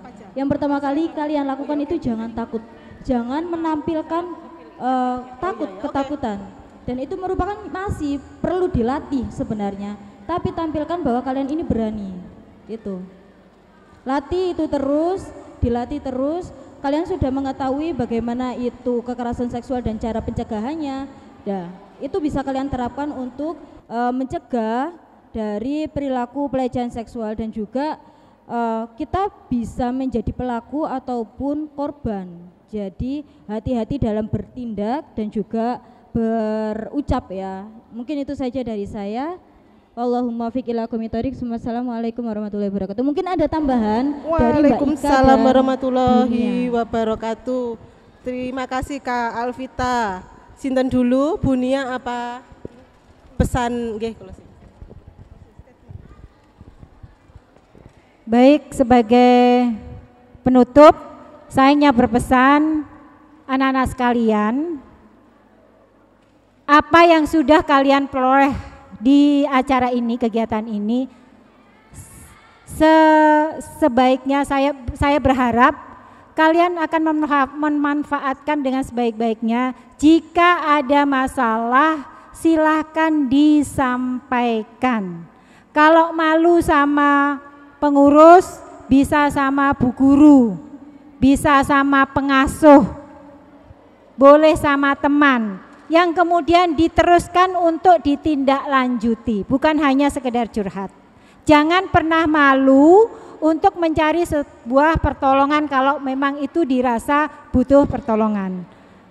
Yang terakhir, jadilah remaja yang produktif, yang sehat, yang peka terhadap dirinya sendiri dan juga peka terhadap orang lain, dengan tetap memperhatikan nilai-nilai santri, khususnya santri An-Nukoyah. Terima kasih, mohon maaf. Assalamualaikum warahmatullahi wabarakatuh. Terima kasih Bu Nia, Mbak Ika. Closing statement.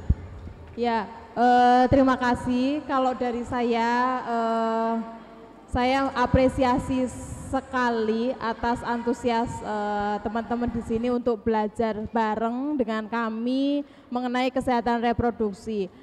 Dan kalau bisa informasi itu enggak hanya berhenti di sini saja. Kalau misalnya teman-teman ada saudara, ada teman-teman yang lain di luar santri, atau ada santri yang memang tidak ikut di sini, bisa memberikan informasi-informasi yang teman-teman dapat di sini ke teman-teman yang lain, begitu. Jadi ketok tular ilmu gitu. Kalau dari saya itu aja sih. Ya, terima kasih. Okay. Kembali kasih Kak Ika, ilmu yang sangat bermanfaat dari 3 narasumber yang hebat begitu.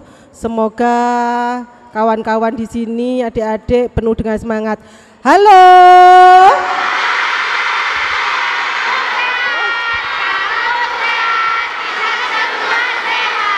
Ulang ya, karena tujuannya kita ngomong sehat itu tidak hanya fisik tapi juga dalam ya. Halo.